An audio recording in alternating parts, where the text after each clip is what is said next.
Right, good morning everybody and welcome to the Housing and Social Wellbeing Committee today, the 22nd of January. Firstly, I'd like to introduce the top table. To my left, I have Councillor Sheila McCall, who's the Vice Convener. To my far right, I have Aaron Singh, the Strategic Lead for Children, Families and Justice. Elaine Ritchie, the Strategic Lead for Housing and Communities. And to my immediate right, Jessica Gill from Democratic Governance Officer. Can I ask the clerk to confirm any apologies received and take a roll call of members attending the office meeting, please? Thank you, Convener. We have apologies today from Bailey Ahern with Councillor Illingworth substituting. We've got one member online. Councillor James, can you confirm you're present, please? Morning, Jess. Yep, I'm here, thanks. Thank you. All other members are in the chambers, Convener. Can I confirm with those attending online to get my attention using the chat box and likewise in the chamber? Do we have any declarations of interest in the business before us today?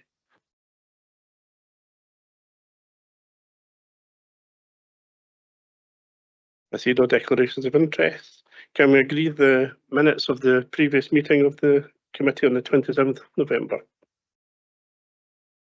Thank you very much. We'll move to the outstanding business statement.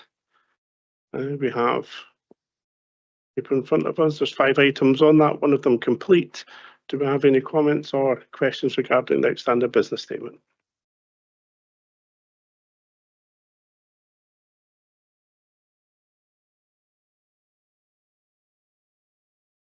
No comments, thank you very much. We'll now move to item 5 on the agenda, which Councillor McCall will take, and she'll also take item 6 on the agenda. Thank you. Thank you, Convener. Item 5 on the agenda is the Community Justice Progress Report, and I will call upon Aaron Singh to introduce this report.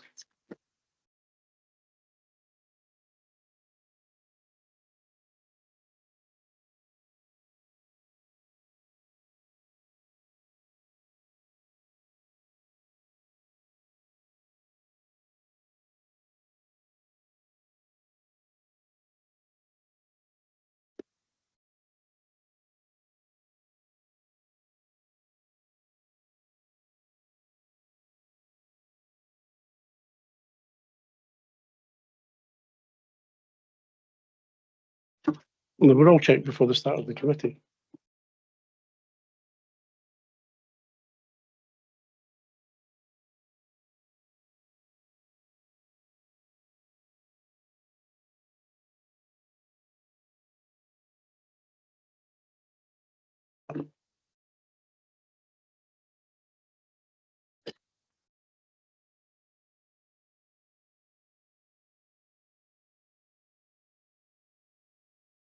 Okay, take 2. Thank you, Vice Convener. I'm pleased to introduce the Community Justice Progress Report for 23-24, which is brought to committee today for assurance.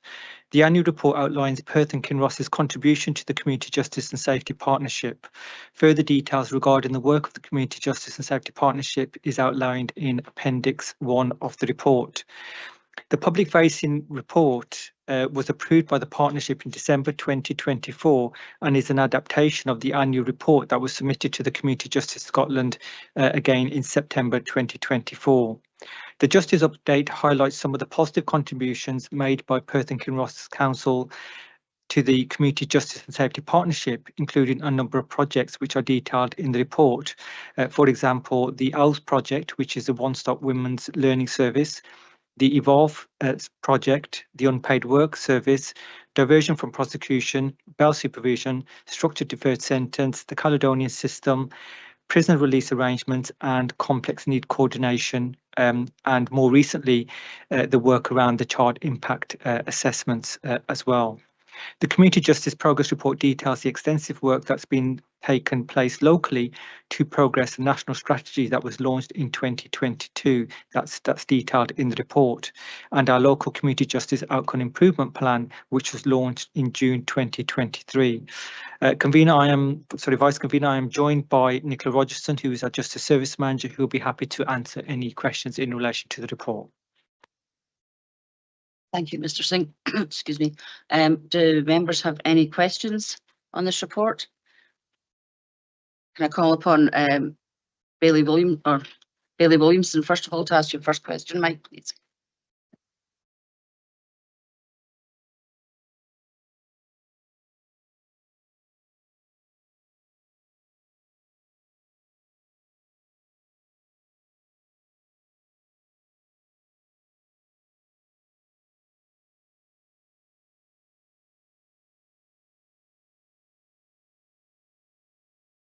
Unfortunately, people online want to hear your question, Mike, if you just say it in the chamber.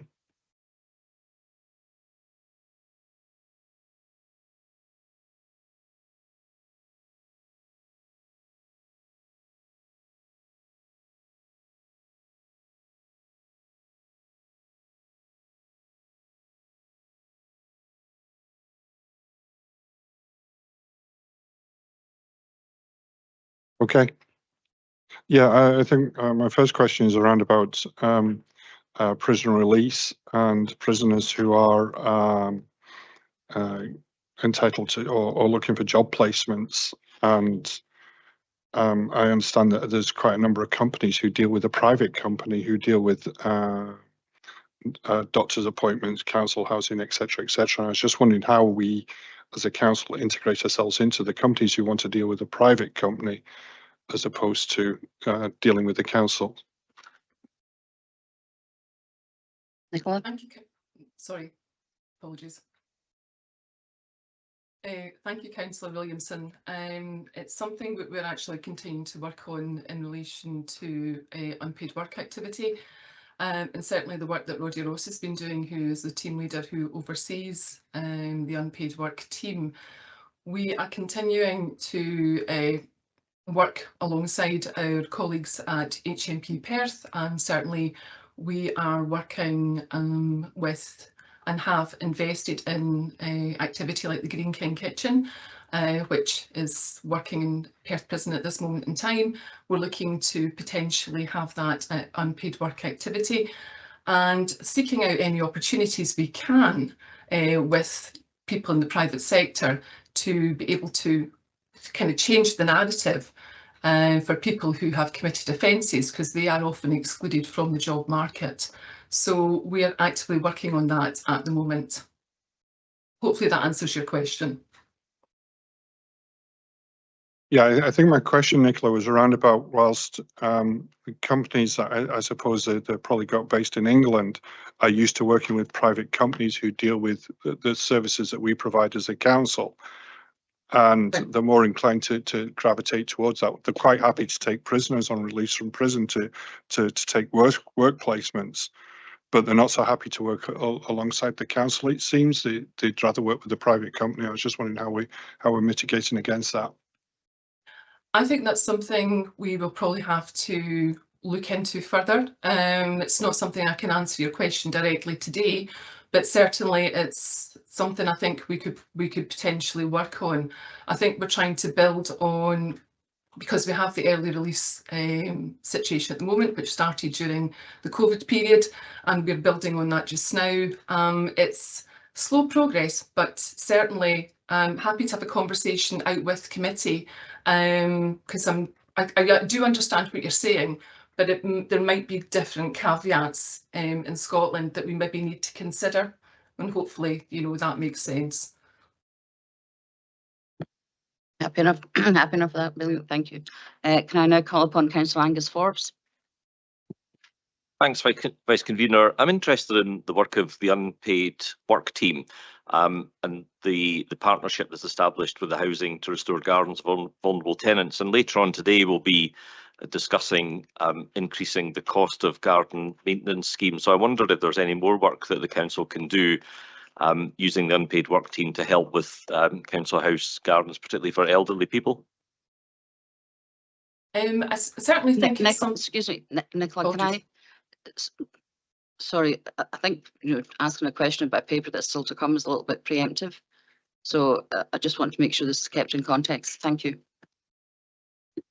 I think it is in context because it's in the report and I've just quoted word for word what's in this paper. No, I understand. I just didn't want it to seep into preemptive questions for the report that's come later. That's all. Thank you.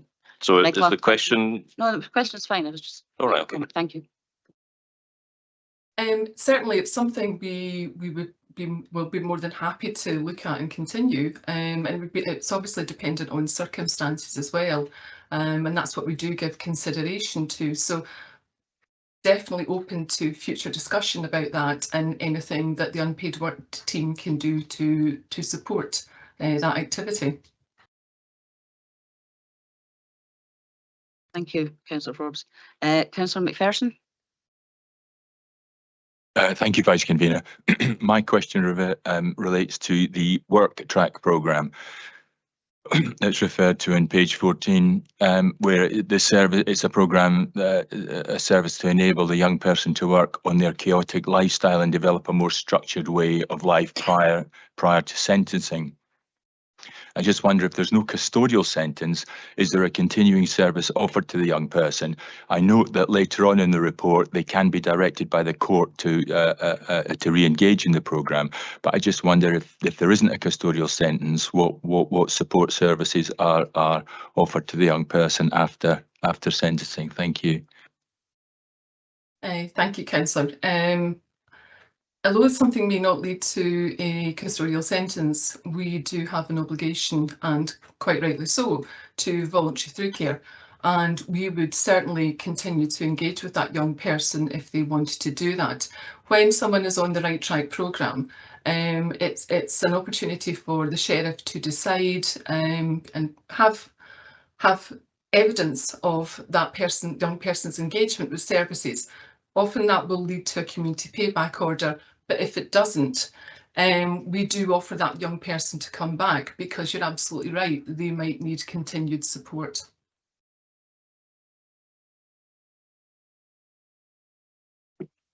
Thank you very much. And Bailey McLaren, please. Thank you. My question is actually related to the structure. I'm noting that the local action partnerships are very much part of the structure here, but I'm aware that there may be more than one of these local action partnerships that's not really functioning very efficiently or very frequently. So I'm just wondering how that is possibly impacting. Thank you. Thank you. I'm not sure I could give you a comprehensive answer to your question, and I know that Eleanor is the author of this report and pulling it together. So I might invite Eleanor to, if she has any further information that may help to answer your question.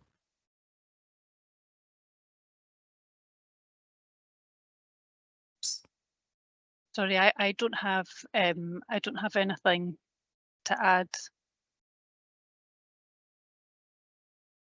I think what we could then possibly do is we will take your question and I will look into that further, so I can give you a comprehensive answer to what you've just asked. Thank you. Is that, do you want to get? Thank you. I'll send you an email separately. Thanks. Thank you.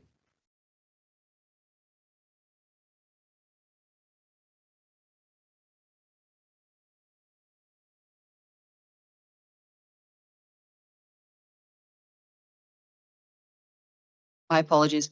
Nicola and Eleanor, if we can get a reply to everybody on the committee, please. Or through committee services, and they can distribute it. Thank you. Councillor Peter Barrett, please. Thanks, Vice Convener. On page 7 of the report, 27 of the pack, there's reference to positives and opportunities, and there's mention of the good work that's been done with local sheriffs to try and increase or decrease the number of custodial sentences as opposed to alternative community disposals. It says that figure 1 shows a positive emerging pattern, which I think is maybe stretching the data a bit.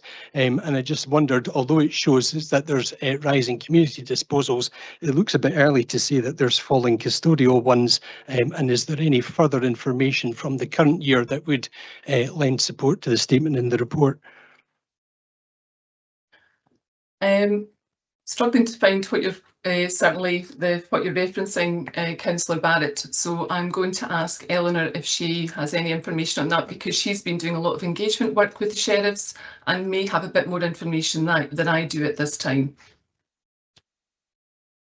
Thanks, Nicola. So the wording within the report is based on analysis that's been undertaken by Community Justice Scotland. And at this current time, we still have it's the data for 22-23 period. So I don't have the 23-24 data, but that should be available in due course. And again, once that's updated, that's something that could be shared with the committee members as well. Thanks, Eleanor. Just to see that it's figure 1 on page 7 of the report, which seems to have the 23-24 data in it. And Sorry, showing 23-20. Yes. Figure 1. And sorry, what could you repeat your question for me? Yeah, sure, Eleanor. Basically, I was saying that although that graph shows that there's an increase in community disposals, it also suggests that there's a kind of positive emerging trend with regard to custodial disposals. And I was just concerned that it seemed a bit early to be drawing that conclusion when the figures still are rising over since 2021-22, although they've dropped, from the year before that. Yeah. So like I say, the analysis was based on analysis from Community Justice Scotland, and I'll need to come back to you in relation to where things are at currently. Okay, thanks very much. Okay, thank you. And Eleanor, similarly, if they're coming back with a clarification on that particular response, if it can come through committee services for distribution to everybody. Thank you very much. Can I call upon Councillor Colin Stewart, please? Councillor Rona Brock. Thank you, Vice Convener. It was actually on page 15 on the unpaid work team, but Councillor Forbes has already asked my question and I've heard the answer on that, so thank you. Okay, thank you. Then I will call upon Bailey Williamson for a second question, please. Yeah, thank you, Vice Convener. Just it was about really when prisoners are released from prison locally. There used to be historically problems with them getting access to medical treatment because doctors didn't want to take them. I'm just wondering if they could give information on how that's been resolved. Thank you, Councillor Williamson. There's been quite a bit of work done in relation to the early release of prisoners, and I know that Eleanor has done a lot of work and a lot of engagement work with the HMP Perth, and certainly has been one of the topics about access to GPs, medical appointments, and I think she might be able to give you a bit more information on that. Thanks, Nicola. Yeah, so we've had a test of change running within Perth and Kinross in relation to GP registration. So one of the things that we have done initially was to tie that into the coordination of voluntary through care. So trying to make sure that all short-term residents being released from a short-term sentence have the offer of voluntary through care. And as part of that offer, we have a look at what the person's GP registration status is as they're approaching release. If that person doesn't have access to a GP or is no longer registered with a GP, one of the priorities of the coordination of that release is registering the person with a GP from release. So we've got a small working group that meet quarterly, looking at smoothing out that process. We've got buy-in from GP practices across the whole of Perth and Kinross, who now consistently will accept GP registration papers ahead of release, and providing the date of release is clearly marked on those papers, the GP practice will complete the registration on the date of release and will make contact with prison healthcare to access the information that they need for taking over that person's records. So it's quite well established, and I've actually been invited along to, there's a national working group looking at GP registration, so I've also been invited last year to speak about the process that we've been trialling. And I know that one of the commitments that HMP Perth have made in terms of the release plans for the next cohort of prison residents that are going to be being released early, one of their commitments is to ensure GP registration for all those releases. And I was also asked to share our existing processes with Angus, Fife and Dundee as well, so that they can have a look at that. So I hope that answers your question. Thank you, Eleanor. Can I call on Councillor McPherson for your second question, please? Thank you, Vice Convener. My question relates to page 36 and the difficulties in completing and on the completion of bail supervision assessments. It says that this issue remained problematic throughout the reporting period and continues at the time of writing. It was not possible to establish meaningful contact with GEO Amy. I just wonder why that is, and the sort of nature of these difficulties in terms of them getting resolved. Thank you. Thank you, Councillor. There were problems in working with GEO Amy because of the nature of their working patterns, and that was difficult. That caused us difficulty in actually being able to meet people, engage with them and do the assessments which would be required for bail supervision. However, I think that's subsequently moved on, and I'm just going to ask Eleanor if there's any further information that she could potentially share with the committee that might give a better picture of where we are just now.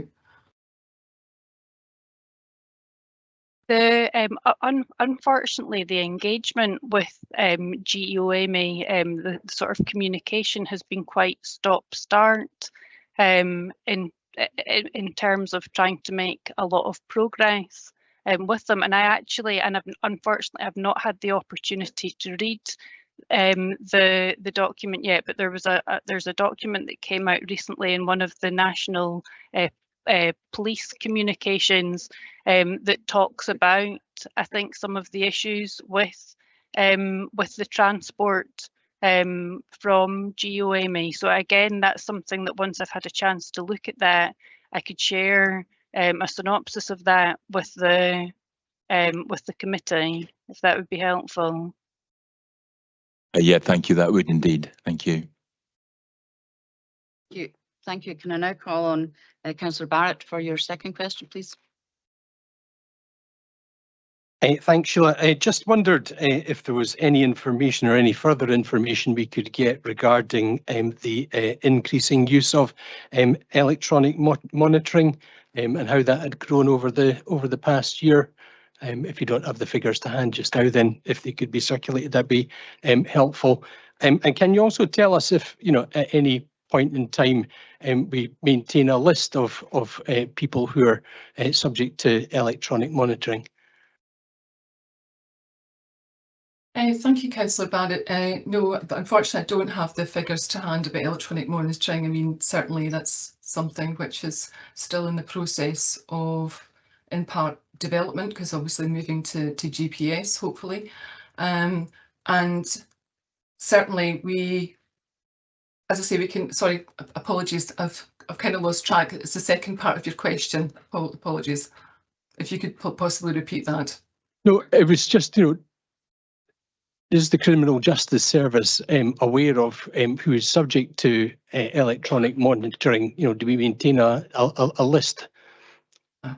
Yes, we could provide that, because that will be part of our recording and what we are and who we're dealing with and why we're dealing with them. And certainly we would be able to we'll be able to pull that information, and hopefully with the new Mosaic system that should make access to that information a lot easier than it is today.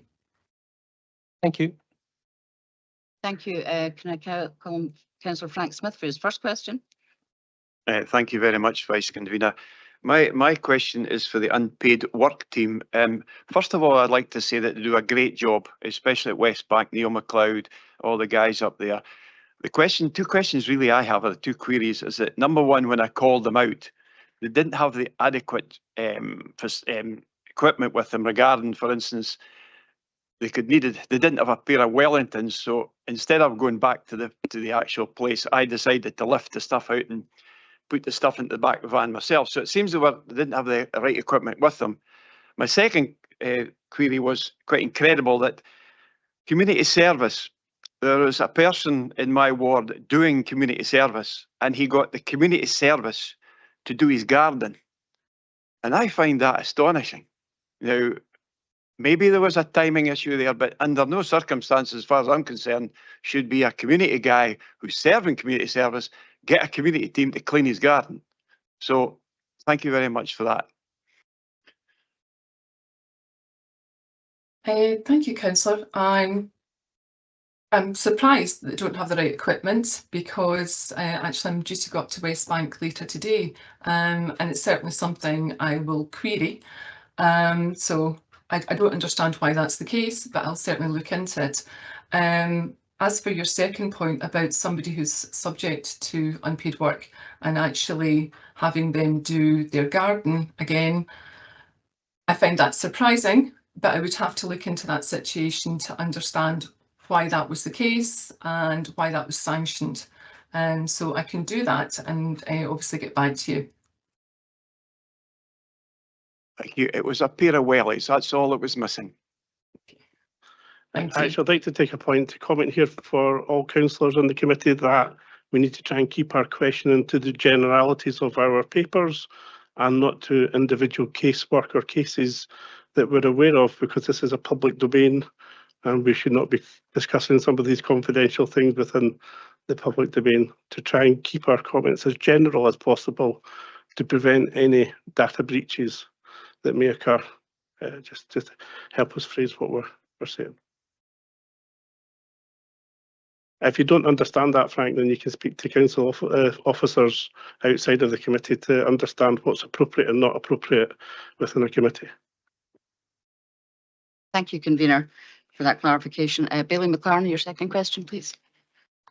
Thank you, Vice Convener. Yeah, my question is actually relating to Owls. And, you know, I note from the report, it says that Owls supported 82 women during the reporting period.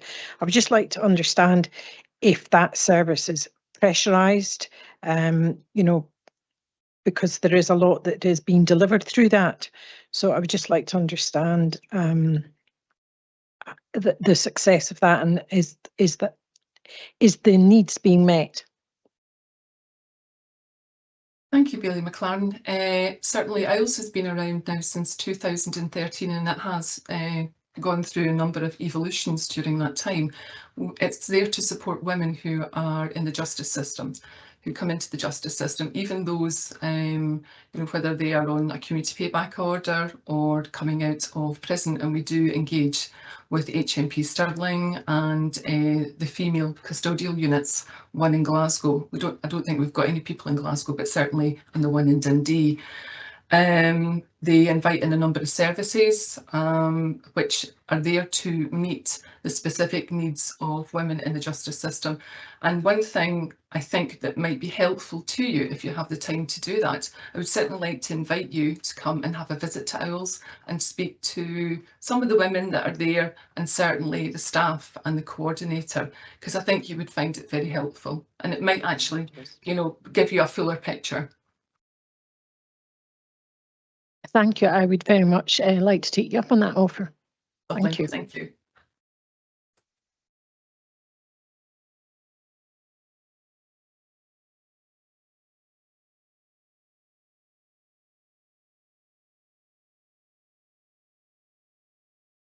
Sorry, I didn't have my microphone.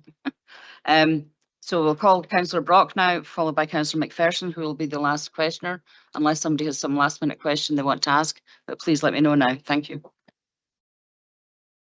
Thank you, Vice Convener. It's on page 24 under priority actions and items 8. I just want a wee bit more understanding on what sustainable housing and release for everyone, actually what that addresses and where we are on that one. Thank you, Councillor Brock. I think it would be helpful, because I know that Eleanor's been doing a lot of work in that area, that it's probably better if she perhaps answers that question. Eleanor. Thanks, Nicola. Yeah, that's one of the other tests of change that we've had running, as well as looking at sustainable tenancy on release. So what that really means is looking. So we very early when we receive the details of who's going to be released in the next 3 months. Look through those details to check who is of no fixed abode, so that we can make those connections as early as possible with our housing options team, and with a view to completing papers early, and looking to allocate a sustainable tenancy on release.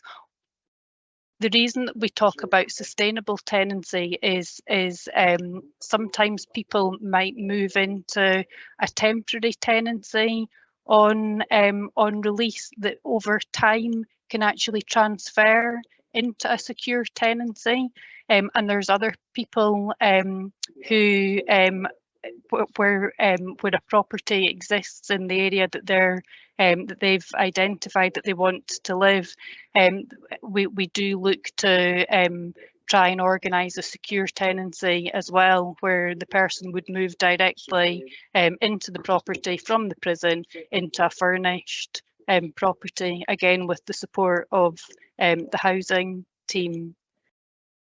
So I don't know if that answers your question. That's fine, thank you. Thank you. And can I call on Councillor McPherson? And that's the last question. Thank you. Thank you, Vice Convener. It's really a point of clarification, really, on page 40 regarding the Caledonian programme. It says currently the Caledonian women's worker and children's worker roles are carried out by staff working with Action for Children. However, those roles are expected to be brought in-house to Perth Community Justice Social Work at some point in 2024. I just wonder, has this actually happened? Thank you. Thank you, Councillor McPherson. Unfortunately, we didn't manage to achieve that at the end of 2024, but we are still actively working on it. We're looking at what the terms of the job is in relation to how they're employed with Action for Children, and how that matches up with the terms in Perth and Kinross Council, because there can be some differences, and where that sits within the remit of the job families. We would hope to conclude that in the next couple of months. Thank you to Nicola and to Eleanor for their support in answering questions to everybody. I will now move the report. The Justice Update provides an outline of Perth and Kinross Council's contribution to the Community Justice and Safety Partnership during the reporting period of 23-24. You're asked to note the approach being undertaken by Perth and Kinross Council teams in respect of the Community Justice and Safety Partnership, and the content of the 2023-24 public-facing annual report. The strategic lead highlighted when introducing the report the breadth of work undertaken across the partnership, which is aimed at reducing reoffending. I am confident the partnership will continue to work closely to deliver on the Community Justice Improvement Plan. So today we are asked to note the approach being undertaken by Perth and Kinross Council teams in respect of the Perth and Kinross Community Justice and Safety Partnership, and the content of the Community Justice Progress Report 2023-24. Can we endorse the contents of the report, please? Thank you very much.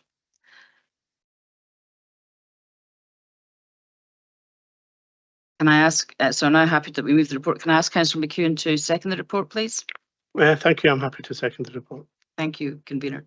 Do members have any comments on the report, please? Thank you very much. So we'll now move on to item 6, which is the Tayside MAPA Annual Report 2023-24. And can I ask Aaron Singh, the Strategic Lead for Children, Families and Justice, to introduce the report? Thank you, Vice Convener. I'm pleased to introduce the Tayside MAPA Annual Report for 23-24. This report has been prepared with contributions from all statutory partners and evidences a joint MAPA activity which continues to deliver a robust service across Tayside. This reporting year has seen a return to pre-COVID pandemic levels of service, whilst also retaining the operational challenges that were necessary during the restrictive times during the pandemic. This has brought about cost-effective approaches through the use of technology and also allowing for a degree of flexibility in how to manage these offenders.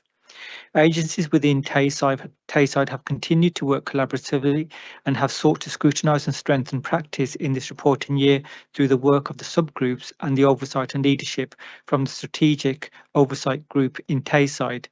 In the main, the subgroups have achieved what was set out, including audit activity and upskilling via the development and delivery of guidance and training to staff across the area. The annual report demonstrates the strength of the relationships which exist in the MAPA process and the robust approach which is taken to public protection, not only in Perth and Kinross, but across Tayside. I'm joined again by Nicola, who's our Justice Service Manager, and also by Elaine Mackay, who's our Tayside MAPA Coordinator, and they'll be happy to answer any questions in relation to the report. Thank you. Thank you, Mr. Singh. I don't see any questions in the chat. Is there anybody online, or Councillor McPherson has raised his hand in the room, so I'll call on Councillor Thank you, Vice Convener. It's just I'm just querying really on page 71, 5.3. Regarding the reoffending rates. It says reoffending across Tayside was noted as 3%. And I know that sort of UK MAPA averages over a 12-month period is 12.3%. That the 3% does seem to be extremely low. I just wondered, is that down to the fact that Tayside MAPA is particularly efficient, or is there a possibility that there could be under-reporting? Thank you. Thank you, Councillor. These are the figures that obviously have been collated, and I know that Elaine does a very thorough job. That's part of her remit as the MAPA coordinator. I don't know if there's been under-reporting here. I would hope not, but I would invite Elaine to maybe add any context to that. As you say, in relation, it is low in relation to national figures. I'm not sure if you can add anything to that, Elaine. No, not really, Nicola. What we are recording here is the reoffending, sexually reoffending by these individuals. We do have some reoffending that is not reported here because it's non-sexual, which may take that figure up ever so slightly, but we are reporting, and we continually, for every year since I started, certainly in 2007, have reported a very low number and percentage for reoffending. I mean, as I say, again, I can't add whether it's non-reporting, but for us, we always have had a very low reoffending rate. Thank you. And do we know how that compares with other MAPA areas across Scotland? Thank you. No, but that's something I can look into. I'll look at. I'm meeting with the rest of the coordinators tomorrow morning. That's something I can look at to see if we are not sitting alongside the others. That would be helpful. Thank you. Thank you. Can I now call on Bailey Williamson, please? Thank you, Vice Convener. My question is about paragraph 4.4, and I note that Tayside Strategic Oversight Group is responsible for its policies and procedure and governance. But in 4.5, the list of membership doesn't include a list of or anybody from elected members, and I was just wondering if there was a reason for that.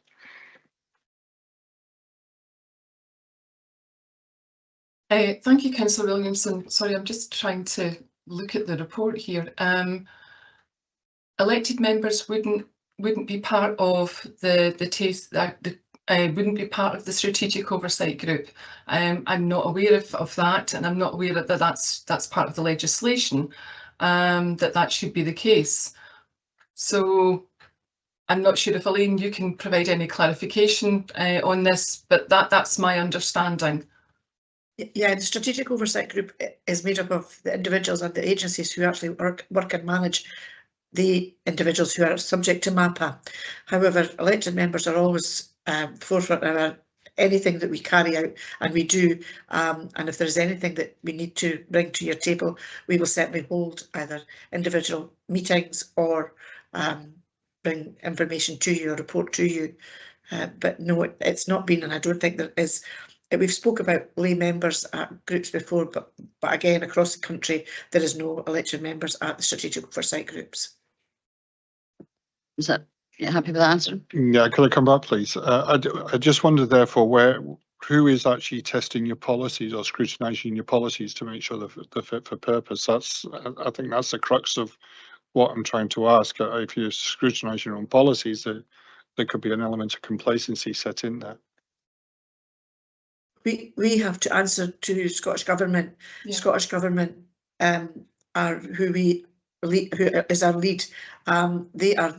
It's them that say who's on our strategic oversight group and who we ultimately report to, and our chief officer groups within the 3 local authorities. Thank you, Elaine. Councillor Peter Barrett, please. Thanks, Vice Convener.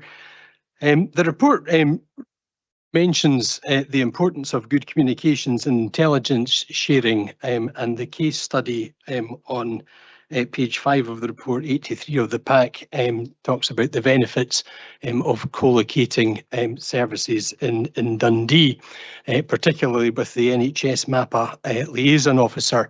I just wondered what arrangements there were to try and generate those similar benefits of co-location with the NHS MAPA liaison officer. Do they work on a kind of peripatetic basis around the 3 councils, or how do we ensure that it's not just Dundee that are accruing benefits of co-location there? Yeah, myself and the NHS liaison officer is actually Tayside wide. We are hosted by Dundee City Council. We're positioned there in the co-located unit. However, we do cover Tayside, so there is no loss of information or share of information with Perth and Kinross or Angus, just because of that. As I say, we're hosted here, based here, but we do cover the whole of Tayside. Thank you. Councillor Carol Mayer, I think you have 3 questions. We'll take the first of your questions, please. Thank you, Vice Convener. I was wondering on page 71 at point 5.3 and again on page 86 at statistical information, the P&K figures for offenders in these categories appears to be in line with the rest of Tayside. My question was, how do we compare with other Scottish local authorities and or regions? Is the Tayside and Perth and Kinross higher, lower or in line in general? Thank you. We're in line in general with areas of a similar size. So we look at Fife and we look at Grampian normally for numbers, and we are equivalent. I can say at the moment our numbers have actually gone up since this report was published. We're now sitting in Perth and Kinross with 139 offenders at liberty and 39 on a statutory supervision order. This is because we feel that the courts have now returned to normal business, and we were aware also that Police Scotland were sitting with 100 warrants for images, possession of indecent images of children. This has added to our numbers over the last 4 or 5 months, and we continue. However, we are sitting similar to Perth, Fife and Grampian. Thank you. Thank you. And Councillor McPherson, was that a late hand you put in here, or you've already asked your question? Okay, lovely, thank you. Then Councillor Angus Forbes, please. Yeah, thanks, Vice Convener. Just interested in 4.3. It says MAPA is supported by Visor. We all love a good acronym here. It's a national IT system. I wondered if that's national across the whole of the UK or just across Scotland. And if it is just for Scotland, how would we handle someone with a sex offender who'd perhaps committed their offence and had previously lived in England or Wales or Northern Ireland come in to Perth and Kinross? It's it's Violent and Sex Offender Register. It's a database that is UK and Northern Ireland wide, including Jersey. So it is at a click of a button. If someone was coming up from England or Wales, we can look at their information that they have on that. We could then take that record and then maintain it within the Tayside area. So this is something that has been looked at by the Home Office as a Home Office run system, and it's going to be updated within the next couple of years to make it a better system. But as I say, at the moment, we have full use of it and it covers the whole of Britain. That's reassuring. Thank you. Thank you. And can I call now on Councillor Braun? Thanks, Vice Convener. My question relates to page 4 of the MAPA report, page 82 of our pack, and it's stage 5 MAPA meetings. It talks about sex offenders who exit from MAPA and the information the legal requirements they have to provide, national insurance number, passport details, whatever. And it seems to say they have a time to do it. So I'm just wondering, is it not better that we collected this information prior to them being released from MAPA rather than giving the time to do it? But when someone is convicted of a sexual offence, they automatically become managed by MAPA. It is the Sex Offenders Act 2003 that tells them that they must register with the police. So they must register their name, their date of birth, their credit card details and such like. And if they're going on holiday, that is determined by the Sex Offenders Act. The time on the register is then the time that they are limited to when they are on MAPA. So that again is time limited. So if someone receives a community payback order, they're on it for the term of the community payback order. If someone receives a monetary fine, they're on it for 5 years. And then there's different steps thereafter. And they leave MAPA when their registration ends. However, if they are considered still to be a person of concern, Police Scotland will then look at them as a potentially dangerous person, but they will not be subject to MAPA. That is just in legislation from the Management Offenders Act 2005. Thank you. And can I call on Councillor David Illingworth, please? Thank you. The report talks about what we will do in 2024, 2025. We're nearly 3/4 of the way through that period. Would you be able to give us a quick update on how you're getting on with those challenges or? Yeah, we've carried out training programs with staff. There's training programs now for our MAPA chairs who chair our MAPA meetings. The CARM and MAPA is progressing. We're continuing to have meetings with and looking at the links that's ongoing there. I carry out audits every month. Our MAPA operational group have a calendar of events for doing multi-agency audits. We are looking at also again further training for our frontline staff to ensure that we're all up to date on risk assessment tools and anything new that comes in from the government that introduce and a self-evaluation. As I say, we're doing a lot of self-evaluation work through the MAPA MOG, which is the MAPA operational group. Again, with the changes within Tayside regarding the adult support and protection committees and the child protection committees, we're linking in with them. I attend COG and remain linking in with adult support protection, child protection and development days with COGs across the 3 local authorities. Thank you for your answer. Councillor Carol Mayer, can I ask you to bring forward your second and third questions, please? And I see no other questions in the chat, so if anybody has anything else they want to ask, then I'll add in. Okay. Councillor Mayor. Thank you, Vice Convener. My second question related to Appendix 1 on page 78 at paragraph 1, managing offenders in the community. We can see they're usually housed in their home council areas. However, recent changes to housing regulations now mean that such persons can ask for housing to be provided in another area without having any local connection.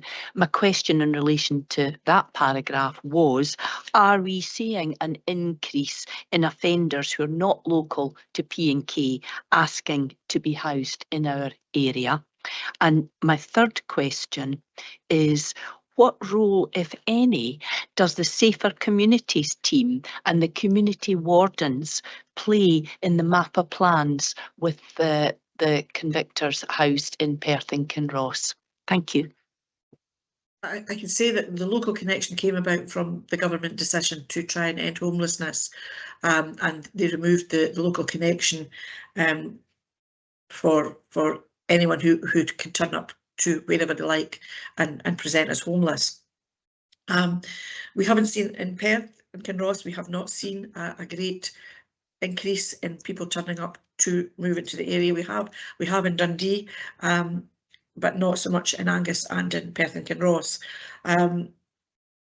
As far as local wardens and such like, when a sex offender is convicted and is housed in an area, Police Scotland will do briefings to the local authority and the local area where they are, and they will provide briefings for them to monitor, manage and provide information and share information should they have anything to concern regarding these individuals whilst in the community. And I can also add that the Safer Communities team are also extremely helpful, because in communities there has been the occasion, not recently, when there has been concern about somebody who's subject to MAPA being in that community, and they have worked hand in hand with police colleagues to engage with the community and actually temper down some of those concerns and reassure the community that these people are robustly managed by the relevant services. Thank you, Nicola and Elaine. Thank you. And Councillor Braun, can the last question, please? Thank you for asking. Sorry for the confusion. There seems to be a delay coming through on this one. My question relates to page 6 of your report. It's to do with the case study that's highlighted in that page, and obviously members can read it through. But it's a registered sex offender who contacted somebody on a mobile phone. That phone was taken away. Subsequently got another phone and then contacted 6 more females, and that was taken away. Cautioned and charged with sexual offences. And then seems to have had an undertaking to appear in court, and obviously didn't, and disappeared and was arrested abroad. I'm just wondering, when you get a situation like that where someone has been arrested again, does MAPA have any input to suggest perhaps this person should be remaining in custody who's seriously reoffending? Do we have an input of any sorts on this at that level? Just wondering. We through community justice, we have meetings with sheriffs and such like, but the decisions of court and undertaken to appear and things like that, that's a court decision, and it makes it a very frustrating job for ourselves and Police Scotland when individuals are leave the area, and also when he gets different telephones and such like, but no, that's a court decision, unfortunately. Thank you, everyone, and thank you to Nicola and Elaine for your very comprehensive replies, and to everyone who asked questions. Thank you. So there are no other questions that I can see, so I will now move forward to move the report. The Tayside MAPA annual report provides details of the management of high-risk offenders across Tayside for the period 2023-24, including those with the Perth and Kinross address. The management of these individuals cannot be the responsibility of one agency, and the report evidences the importance of collaborative working in supporting these individuals and keeping the public safe.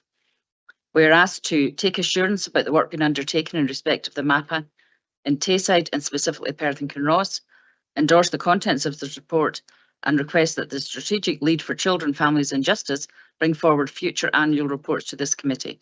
I'm happy that we move to do so. Can I ask Councillor McEwen to second the report? Thank you. I'm happy to second the report. Thank you, Convener. Do members have any comments on the report? I see no comments, so therefore can we agree the recommendations as set out in the report? Thank you, everyone. I will now hand the chair back to Councillor McEwen. Thank you very much. We now move on to item 7 of our agenda, which is the Housing Revenue Account Strategic Financial Plan incorporating the 5-year capital investment programme and rent strategy to 29-30, reserve strategy and other housing charges to 25-26. Can I ask Elaine Ritchie, Strategic Leader of Housing and Communities, to introduce the report, please? Thank you, Convener. It's my pleasure to present the proposed Housing Revenue Account HRA budget for the financial year 25-26. This comprehensive report recommends increases to rents for houses and other HRA property service charges and appropriate level of reserves. The proposed budget for the next 5 years of the capital investment programme totalling 90.6 million for 25-26 to 29-30 is also detailed. The HRA 30-year business plan has been updated to reflect and confirm the affordability of these proposals. The Council owns and manages over 8,000 properties. The Housing Revenue Account meets all day-to-day expenditures related to the housing stock as well as investment through our capital improvement programme. There are a number of factors that influence the rent setting proposals, both in the short term, such as the ongoing impacts of the cost of living on tenants, rise in energy costs, increased inflation and interest rates, and longer term, such as the Housing to 2040 requirements. Over the past year, we have made significant strides in enhancing the quality of our housing stock and ensuring the sustainability of our housing service. Our commitment to maintaining the Scottish Housing Quality Standard has been unwavering, and we are proud to report a substantial increase in our SHQS pass rate from 69.3% to 76.32%. This improvement is a testament to our focused efforts in completing essential upgrades, including the installation of interlinked smoke detector systems and electrical inspection condition reports. Our capital investment programme has seen remarkable progress with substantial investments in window and door replacements, kitchen and bathroom upgrades and heating system replacements. These enhancements not only improve the living condition of our tenants, but also contribute to our broader goals of energy efficiency and sustainability. We've placed a strong emphasis on tenant engagement, ensuring that our rent setting process is transparent and inclusive. This year, we received an impressive 1,201 responses to our initial tenant survey, a significant increase from the previous year. This feedback has been invaluable in shaping service delivery priorities, which are then reflected through the rent setting process. Our proactive approach to involving tenants in decision-making has been further demonstrated through our summer and autumn conferences, where tenants had the opportunity to discuss proposals and provide their insights. As you'll see from the paper, tenants voted on 3 options and received information on impact and affordability of each. All tenants had an opportunity to influence this important decision and were able to return their preference via post and online. We contacted tenants over the phone to complete the survey and provided additional support to tenants known to be vulnerable or digitally excluded to ensure they had the opportunity to vote. Drop-in sessions were also held across local venues throughout Perth and Kinross. A record number of tenants responded to the survey, a total of 3,055 tenants representing 37.7% of all tenants, which is an increase of 4% from the last year responded, with 64% of them voting for option 1. Our proposed rent increase of 6% for the year commencing reflects a balanced approach to maintaining affordability while addressing the significant financial pressures faced by the HRA. This increase, which translates to an average weekly rent of £84.52, ensures that we continue to invest in our housing stock, meet our legal obligations as a landlord and support our tenants effectively whilst continue to have one of the lowest rents in Scotland. We've also taken steps to mitigate the impact of rising costs on our tenants by utilising reserves to defer certain financial pressures. This strategic use of reserves allows us to reduce the immediate burden on our tenants while maintaining the financial health of the HRA. However, Despite these efforts, the cost of running the garden maintenance scheme have significantly increased. This is due to the service being retendered and the removal of the HRA subsidy. The increased costs are driven by inflationary pressures and higher costs for materials and labour. We've consulted extensively with tenants who use this service to inform them of the potential increase in charges and also to seek their feedback on how the service should be delivered. Please be assured that we will support tenants who may struggle to pay this increased charge through a range of supportive measures. Our commitment to increasing our house stock remains strong, with plans to build new homes, purchase additional properties, along with enhanced investment in our current properties and support for tenants.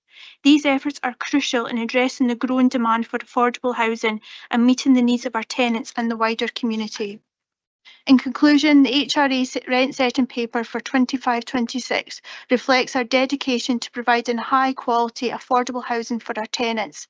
It highlights our achievements, outlines our strategic priorities, and demonstrates our commitment to enhancing with our tenants and addressing their needs.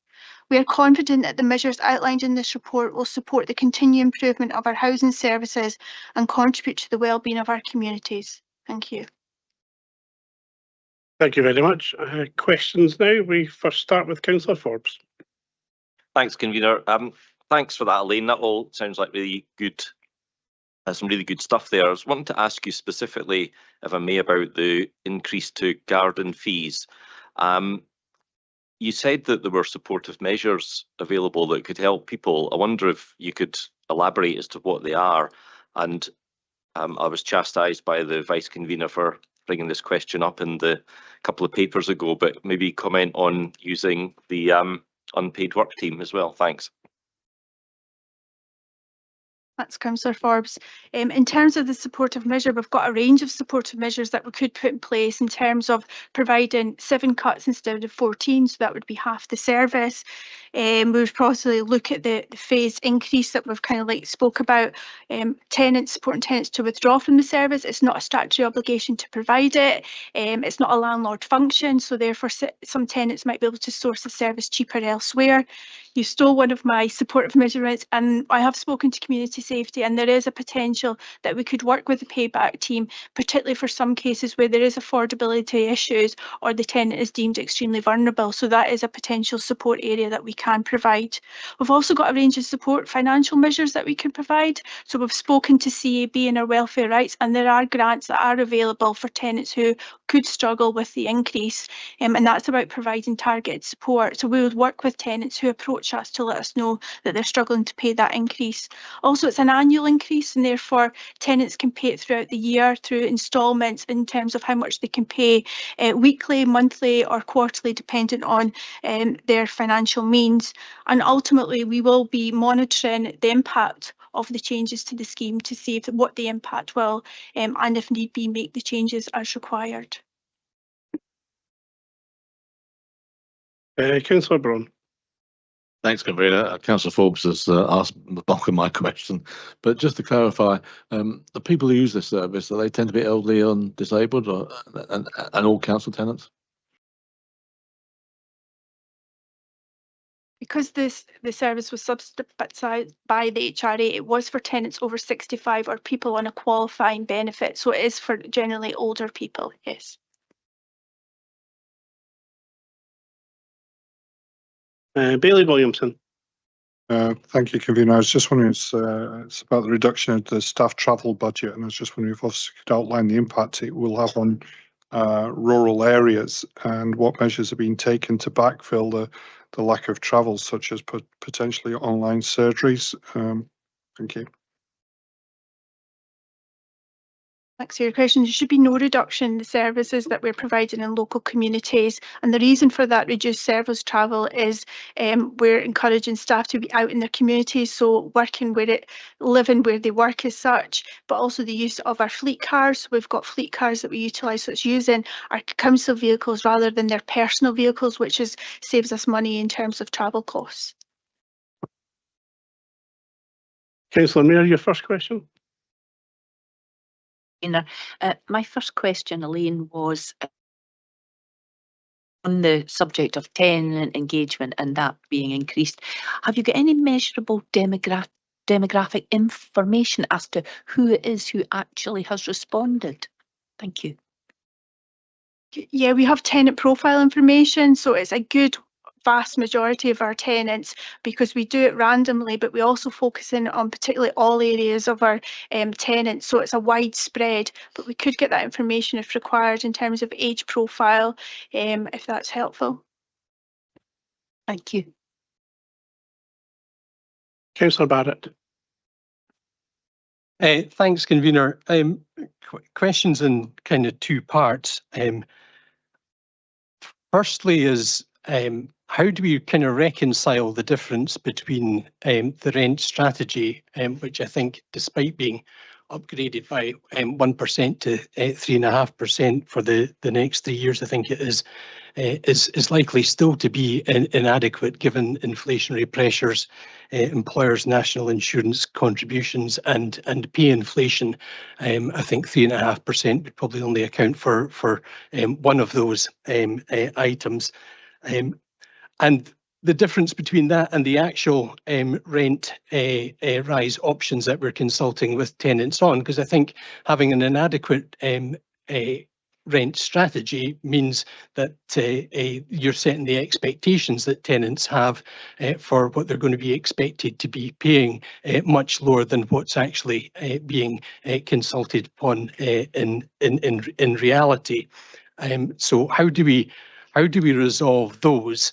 And then secondly, I would suspect that, you know, all members of this committee would probably put a greater importance on the numbers of new build properties and therefore on, you know, option 2 within the options presented to tenants. But again, there's a difference of opinion between the importance that we put on our new build strategy and apparently what tenants do. So it does seem to me that, you know, we're consulting with tenants in a flawed manner. Yeah, thanks for your question, Councillor Barrett, and agreed the rent strategy does need an overhaul. However, we've held off doing that because there's quite a lot on the agenda in terms of what we need to fund within the HRA in terms of climate change and housing for 2040. We've currently got consultants in doing housing condition surveys to give us an estimate how much it's going to cost us. All local authorities in the same position in terms of updating their rent strategy. We could update our rent strategy, but we don't have all the information to help us inform and make that decision, so we'll still be in that same position that you've just described there. However, I understand your concerns, and we've arranged the session as part of our MOG to have a discussion about a rent strategy, speaking to other local authorities and trying to get ideas about what they're doing with their rent strategy. It's just a balancing act in terms of finding out how much it's going to cost us to retrofit our properties, but also want to know what funding is going to be available, so it's not all through the pressure of the HRA. The rent strategy is to give tenants a guide in terms of, we're not saying it's to give them approximate, and I understand that it's never what we say within there. And in terms of our strategy being flawed, our consultation, it's the priorities of our tenants come first. We work with them based on the pressures, and again, it's a balancing act. Stephen, I don't know if you want to add anything.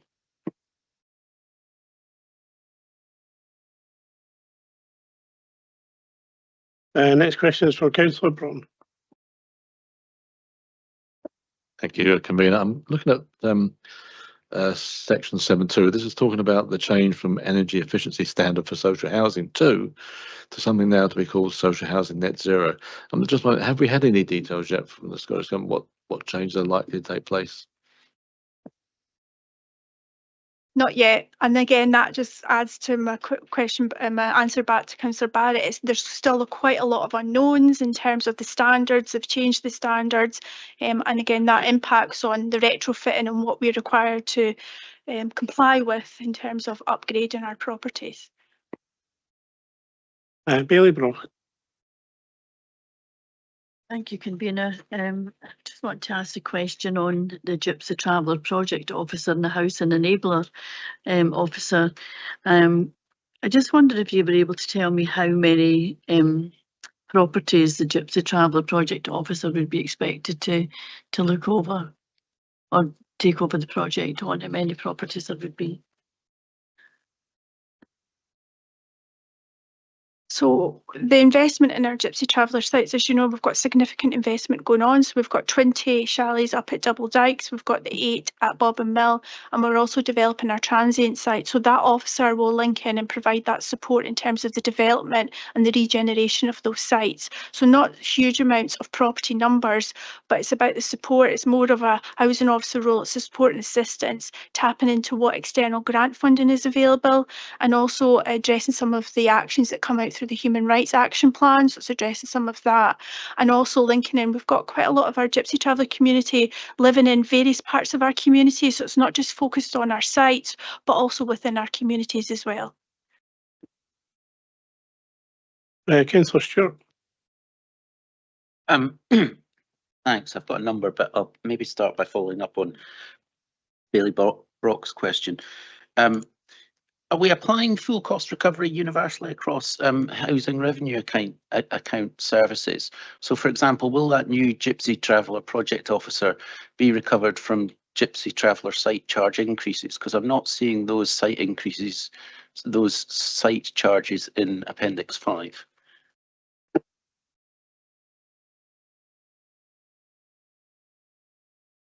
Hi, in terms of the Gypsy Traveller sites, they're now part of the house and revenue account, so they fall under the same rental strategy as mainstream properties. So there's no difference in the rent that the Gypsy Traveller site pay compared to a comparable property in a mainstream house.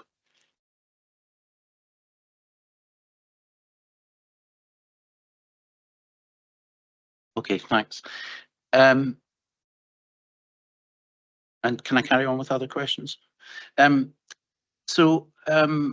Following up on the questions about the garden maintenance scheme, has the in the effectively the executive summary, which I think is in Appendix 2, I'm just wondering about the impact that's presented on in terms of socio-economic impact, fairness, customer impact. It all seems to sort of be focused around, well, if we increase the charges, then we'll be able to, pay for the service rather than the actual impact on the clients affected.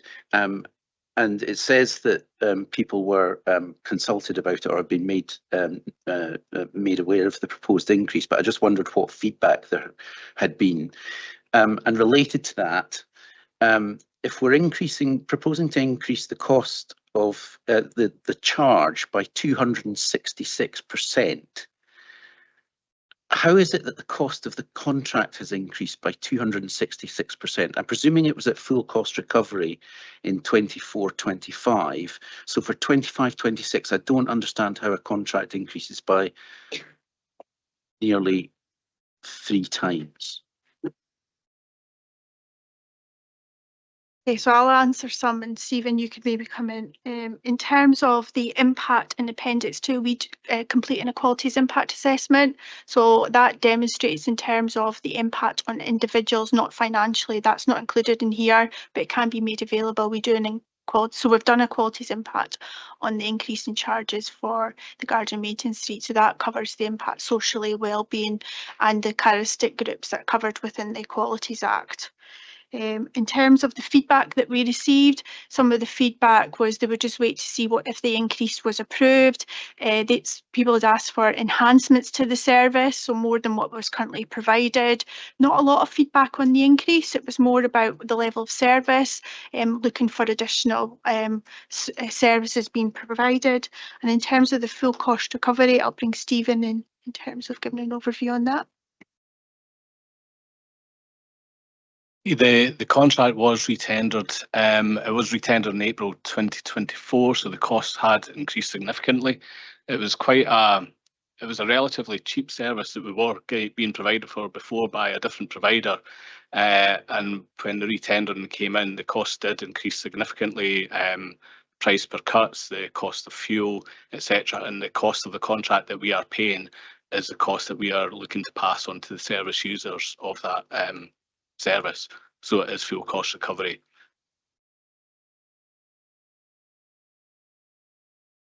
Okay, thanks very much. And I have got other questions, but I'll come back later in the chat, but just a very quick follow-up. In terms of that equality impact assessment, or in terms of the actual proposal, is there any sensitivity analysis done? So how much we're expecting, how much of a drop-off we're expecting in terms of the number of clients using the service, given that we're increasing it by 3 times? Yes, we've got that built into the. We've, in terms of the calculations that we've done, we've allowed for a 30% drop-off. But there will also be the opportunity that this service change opens the service up to all our tenants, not just tenants restricted previously to over 65 and certain benefits as well. So actually, even with that 30% drop-off, there may be an increase for those other tenants who can afford the service and wish to take it on board. Councillor Williamson. Thank you, Convener. It's I understand that some of the older electricity meter economy 7, for example, are getting turned off in June 2025, and I was just wanting to know how we are on transferring tenants across to smart meters within our homes, and are we experiencing any difficulties in transferring people onto smart meters because they don't work in some of the more rural areas.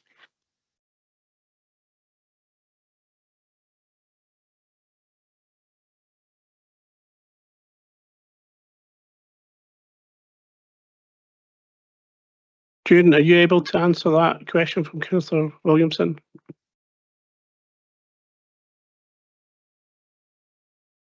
Good morning. Thank you for your question. Hope you can all hear me. We do have a significant amount of our current housing stock that already has smart meters in it, and we have taken some steps with SSE and OVO in regards to that. I don't have numbers at this moment in time, unfortunately, but I can go away and investigate that and come back to you. Yeah, I'd really appreciate if you could get back to us. I'm more concerned about where we can't replace housing stock with smart meters because the company doesn't want to provide it, particularly in rural areas. And I just wanted to know what that sort of numbers looks like and what alternatives are we going to put in place. Okay, no, thank you. Councillor Welsh. Thank you, Convener. Can I just sort of briefly just add some context to Councillor Williamson's question? I've had a significant number of inquiries from residents for Hillcross Housing Association with concerns around the essentially the time control switches, and two things around that is it's very important tenants are supported in that process, because in terms of impact of fitting a smart meter and ensuring they're in correct tariff does take time, and generally especially for vulnerable customers, there's a process needs to be. So this aspect of identifying numbers is incredibly important to then, resource accordingly. I'm sure June will include that in our reply to the committee. Thank you. But my specific question is, and it's section 11.5 and looking at comparators between ourselves and other housing providers. As has been pointed out by others, the housing HRA will be under significant pressure going forward, delivering both a good service, which it does, but also repurposing some of that housing stock to ensure it's affordable to live in from the perspective of energy efficiency, and ultimately the carbon consumptions for the buildings and residents, again relating to cost, are as low as possible. In essence, we can have residents living in, for example, a 2-bedroom property that has had necessary upgrades where their costs of living is significantly reduced, that will ultimately be paying the same rent on the basis, my understanding is that it's adjusted around numbers of bedrooms, and tenants living, for example, in a property that hasn't been upgraded will be paying a greater cost. I'm just wondering if there's been any thought around whether essentially to manage that more fairly and adjust those costs so that ultimately overall the tenants would be no worse off in terms of cost of living, but it might help us to essentially seek to help those customers that are those residents that are in properties that are difficult to heat by possibly reducing their costs or rental, and conversely maybe help to release funds to further invest in the housing stock. Thank you. In terms of what you've described there, that was fully explored when we looked at reviewing our rent levels a couple of years ago, in terms of the difference between new build and current housing stock, in terms of that disparity between a new housing stock and whatnot. And there was a lot of work that we did on that in terms of benchmarking and looking at other local authorities, and we spoke to tenants, and it would result in significant numbers of rent levels. So what we've got just now is a rent level based on a bedroom size rather than condition, but we do have hard to heat element, a rent level which we use where the property is based on an EPC of a property. So we've done that. It just becomes very confusing for tenants based on the feedback if we have over, say, 50 rent levels instead of 1 or 2 or up to 4, what we currently have. In terms of the condition of our stock, Nicola on the line will explain, by 2025, December this year, we need to bring all our stock up to band D, sorry, thank goodness it wasn't band B, band D, and we're on track to do that. So that's about investing in our properties in terms of energy efficiency. And then our next target is band B. So we are working through that. We've got an energy efficiency team. We've invested in that through our rent setting approach. We've put more resources in there, and there's a lot of work going on in there. And you can see that from the increase in our Scottish Housing Quality Standard. So although tenants are living in different properties, paying the same rent, we are looking to get a bit of fairness in terms of energy efficiency, so that the fuel poverty issue and addressing those issues will be reduced, and it's something that we've made as a priority. Don't know if Nicola wants to add anything to that. Good morning. Yeah, just to add to that, the focus is at the moment on our EPC band E and F properties. We don't have any properties that are EPC band G, but those are our priority, and we're working in a number of different areas to try and move those towards at least an EPC band D, but improving that where we possibly can. And as Elaine has said, there is work ongoing with consultants to try and map out our retrofit journey and work out the programme for that, and yes, the costs that go alongside that, but we will be looking for funding opportunities as and when they arise, and try and be in the position that we'll have shovel-ready projects available that we can use when funding becomes available, that we can apply for. Thank you, that's helpful, and it's good to, I absolutely understand the simplicity response, but it is good to hear that you have an adjustment that you can apply, so thank you. Thank you very much. We seem to be into the realm of second and third questions now, so Councillor Mayor, can I get your other questions, please? Thank you, Convener. I actually was going to ask another 2 questions, but Bailey Williamson has got my third one, so just one more for me, thank you.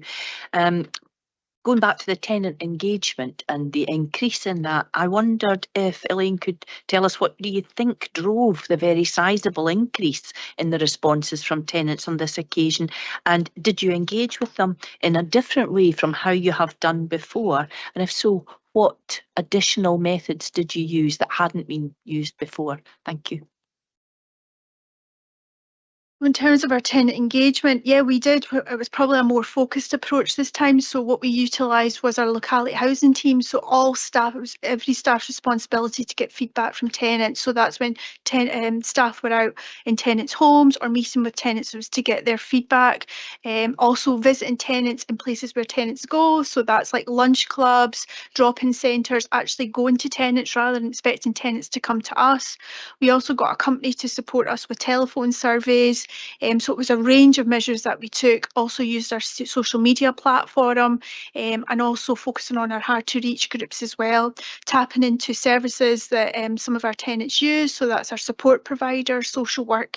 So it was a whole range of initiatives rather than just using a survey and expecting tenants to complete it. It was actually meeting with tenants and getting their feedback. Thank you. Councillor Barrett for your second question. Thanks, convener. The report doesn't actually say what the feedback from tenants who don't use the garden maintenance service thought of the current arrangements, whereby they would be paying somewhere in the region of £20 a year to maintain other people's gardens, and whether they thought that was a good use of their money and their rent.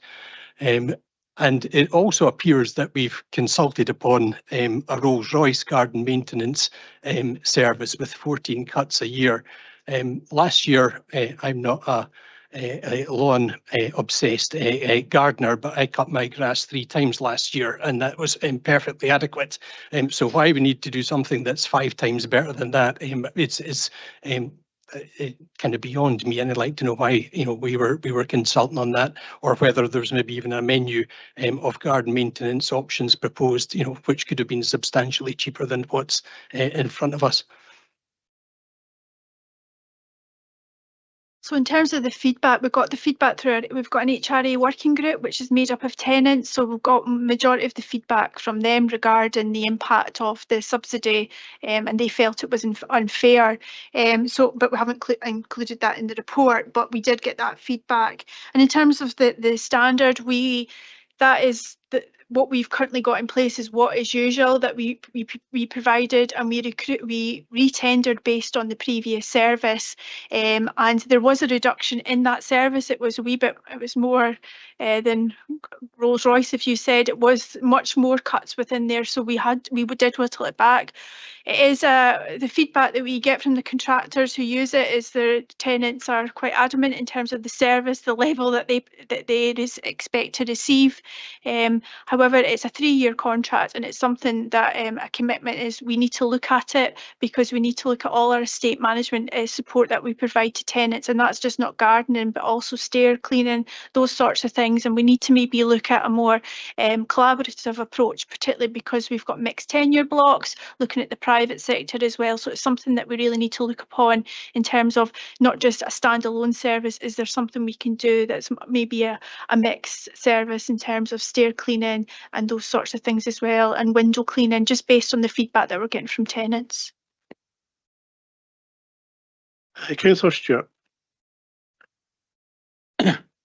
Thanks, convener. If I go to page 98, and I look at options 2 and 3, the proposed increases cover new builds in terms of the capital programme. I just wondered, just to confirm, those proposed increases are just covering increased borrowing capacity. So the total scale of the HRA debt will increase, we will borrow more, and the rent increases will just cover the increased cost of borrowing. And a separate but related question on that as well. Stephen? The short answer is yes. That's the cost of it's capital funding, and that's the resultant cost of the borrowing. And in terms of the consultations that were done on the 3 options, I note that we've said that we have, acknowledging Councillor Mayor's point about the increased response. In terms of consultation, so the response from the tenants, the existing tenants, has been we want to go for the lowest rent increase, but acknowledging the first question I think that Councillor Barrett had, and indeed his later one, did we consult anybody who's on the housing waiting list about whether we want to expand the size of the new build programme or the buyback programme? Yes, and we're required to do that. So it's current tenants and also prospective tenants. So that's people on our housing waiting list. well, I don't have that information there, but I could, I don't know if we've separated it, if it's, but we could have a look at that. But yes, we do consult on our waiting list and our housing tenants, and we're required by law to do that, and as part of the charter outcomes. Bailey Brock. Thank you, convener. I want to ask a question on page 106, and it's 12.4 on the lockups and maybe 12.5 on the garage sites. And I just wonder, is these rates in line with private providers?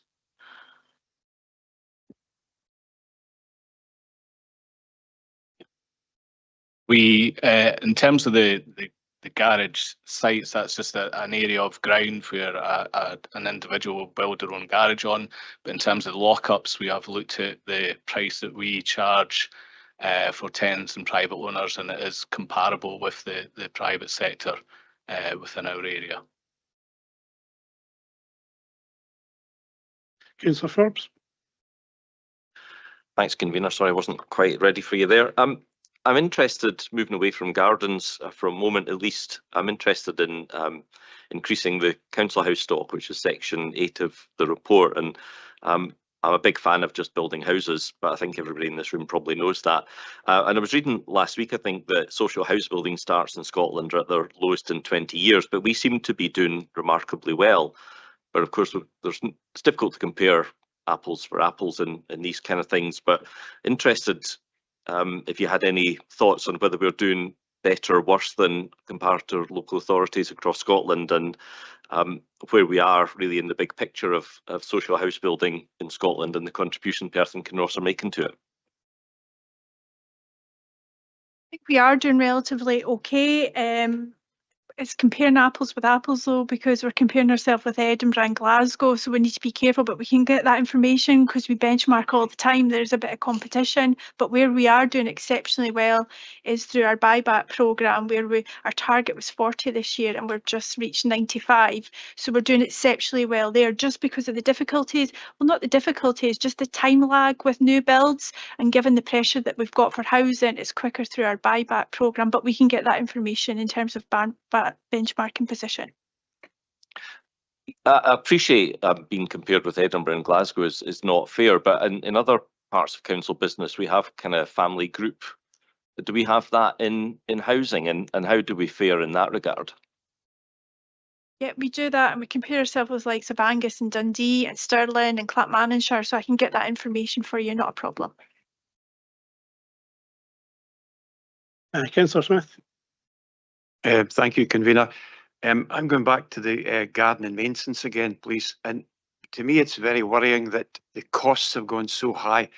I think it's a generational thing that elderly people have tended to look after their garden, been proud of their garden, etc., etc.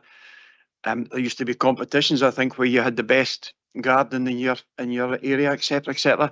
What really concerns me as someone who is disabled, someone is retired disabled and how are they going to, are you making sure that they're going to get help regarding this cost? Because some of them will enjoy their garden, can't quite get out to do it. It's just going to be a wee bit too costly for them. So can you reassure me that there will be help there? Thank you.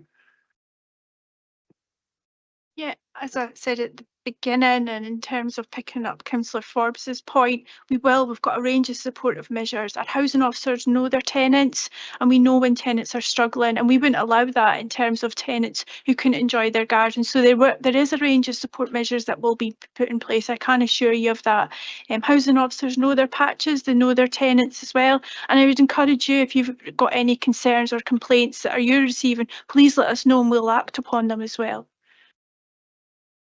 Thank you. Councillor Shaw. Thanks, convener.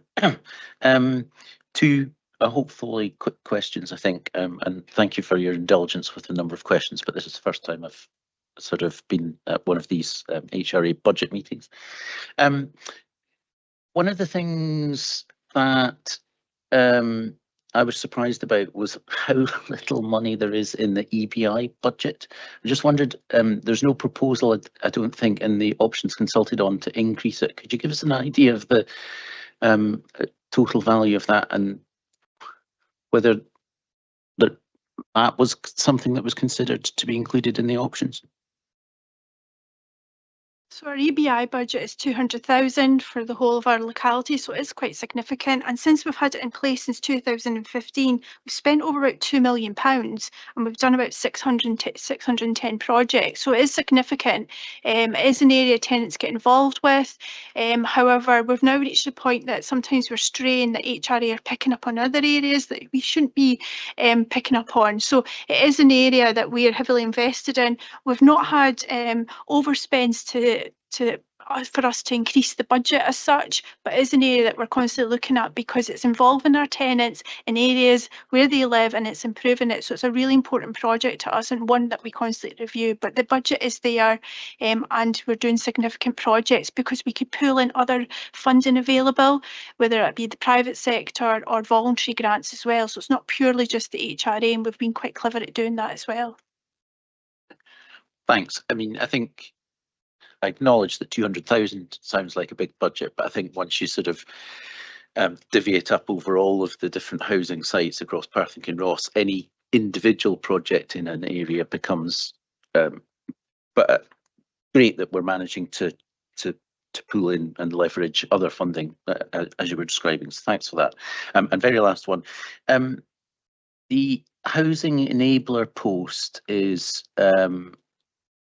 to support the new build programme or to support the capital programme up to 20 from the 22 to 27 capital programme.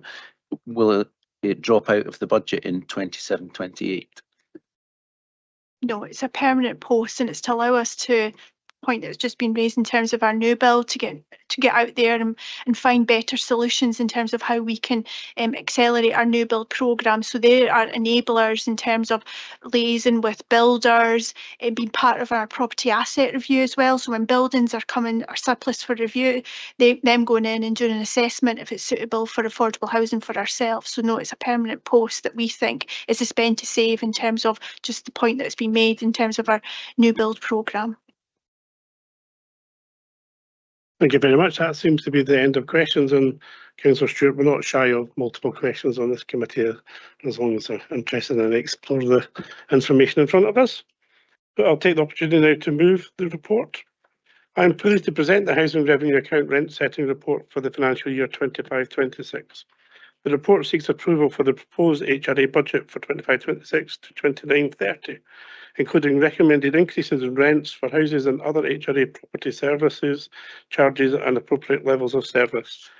It also seeks to approve for the proposed budget for the next 5 years for the capital investment programme totalling £90.6 million. Within the report, it is noted that the highest ever number of Perth and Kinross Council tenants have voiced their opinions on the rent they pay, marking the fantastic achievement of the tenant engagement.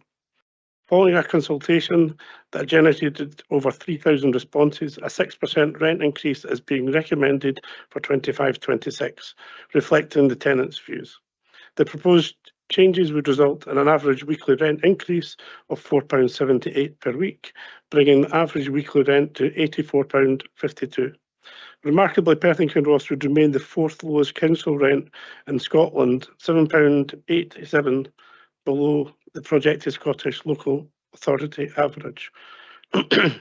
However, we know that for many people, finances are challenging at the moment, and so affordability is vital when considering any increases in rent. We carried an assessment and found that 87% of our residents could afford our proposed rents based on their income alone, without considering any housing benefit they receive. We have also put in place a wide range of practical financial help for anyone who needs it. Our Tenancy Sustainment Fund and Think Yes Locality team budgets are available to support our tenants. I would encourage anyone who is finding it difficult to pay their rent to contact us to take advantage of this financial support that housing staff and council colleagues can provide. Despite recent challenges such as the ongoing recovery from COVID pandemic, rising energy costs, national insurance increases, increased inflation and increased rates, disruption to supplies of labour and materials, we remain committed to maintaining and improving tenants' homes. The proposed rent increase reflects a balanced approach to maintaining affordability while addressing the financial pressures faced by the HRA. This increase ensures continued investment in our housing stock, compliance with our legal obligations and support for our tenants. I'd like to thank every tenant who took part in our rent setting process over the last 12 months. We will continue to work very closely in partnership with tenants to ensure we continue to deliver high quality services for them. I move that the committee approves the recommendations outlined in the HRA rent setting report for 25-26. We ask to note that the HRA 30-year business plan has been updated to confirm the affordability of the proposals, approve the housing revenue account budget for 25-26 and provisional budgets for financial years 26-27 and 29-30 set out in Appendix 1. Approve the proposed housing revenue account capital investment programme for 25-30 set out in Appendix 3. Approve the rent strategy for 25-26 and provisional rent strategy for the following 4 years, 29-30, as stated in Section 9. Approve the rent increase of 6% in line with Option 1 for the year commencing the 7th of April 2025 for all council houses. This would mean an average weekly rent increase of £4.78 with an average of £84.52 based on 52 weeks. Approve the rent increase of 6% for the year commencing the 7th of April 2025 for all lockups, all carriage sites, dispersed tenancies owned by the HRA Greyfriars Hostel. Approve the housing revenue account reserve strategy proposed in Section 10. Approve that the final movement of the housing revenue account in 24-25 is transferred to the earmarked reserves housing revenue account as proposed in Section 10.10. Approves the proposal to set housing service charges for 7th of April 2025 as stated in Section 13. Endorse and approve for necessary the relevant level of all housing related charges detailed in Appendix 5. Endorse the progress made to date in delivering and maintaining the Scottish housing quality standards for improving and maintaining housing stock as set out in Section 7 and the related business cases. I am happy to move to do so. Councillor McCall, can you second this paper, please? Very happy to second this paper, convener. We will now move into comments on this section. I note that there is an amendment which is in the chat. My plan is to take this amendment and the second of the amendment and then to take a recess where that said amendment can be discussed. At that point afterward, we'll be able to take all comments and all members will then have both the motion and the amendment to reflect in their comments. So, Councillor Braun, your amendment, please. Yeah, thank you, convener. I've sent the wording of the amendment over to Jess. It's very straightforward, to be honest, and relates to the garden maintenance contract and the garden maintenance scheme. Obviously, Elaine's expanded on it very much this morning, which I appreciate the comment she's made, and I also accept that we do need to get full recovery of this scheme as quickly as possible to make it fair to all our tenants. I note that I think Elaine mentioned that the tenants are subsidised by £20 each, I believe, or somebody mentioned that figure. So there is a need, obviously, to gain full recovery. However, on the other side of the balance, the people using this scheme are elderly, they are possibly disabled, they are vulnerable people, should we say, and many of those have lost their winter fuel payment this year. We already know that there's going to be a potential rise, a substantial rise in council tax. A figure of 10% has been mentioned, but of course that is yet to be confirmed by council. So I feel there needs to be perhaps some help given here, and the amendment I've put forward merely offers the chance to reduce this subsidy, to take it out of the equation simply over 2 years. So rather than a £330 increase this year, it's £165.10 and then £165.10 the following year, then bring the full recovery into place. So it's splitting the process over 2 years. And obviously the wording's there. And you have a seconder for the amendment, please. Yeah, I'm happy to second, convener, Councillor James. Thank you, Councillor James. So as I say, as a intimated, we'll now take a recess where the amendment can be discussed with officers and amongst the council groups. Thank you very much. Right, thank you very much, everybody. Thank you very much, officers and councillors for involving in that conversation regarding the motion and the amendment. Looking at my chat, I see I have a point of clarity from Councillor Forbes. Yeah, thanks, convener. I also have a comment at the appropriate moment too, but I can work out roughly this is going to cost us about £50,000. Is that accurate? Can we get some confirmation of what that would actually cost us? Stephen, can you confirm what the figures would be for the amendment? It would be 57,500. So yes, we now move on to comments. So Councillor Forbes, you were quick off the mark before the recess for comments, so you go first. I think there was somebody before me.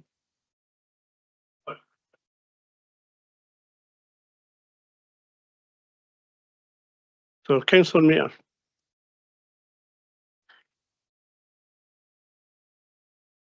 My comment didn't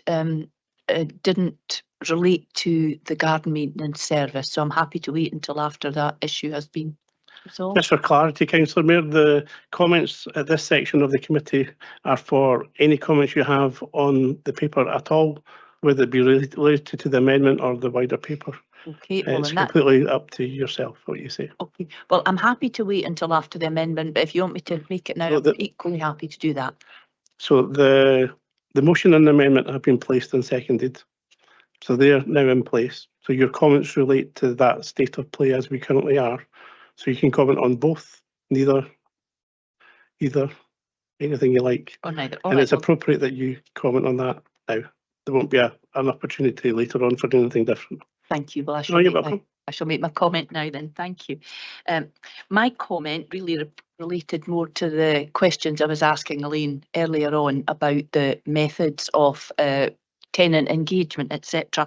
And I just wanted to say that as the older persons or the older people's champion for P&K now, I was delighted to see that the measures that were taken to contact tenants who are perhaps not hooked up to digital methods of communication made it easier for them to respond.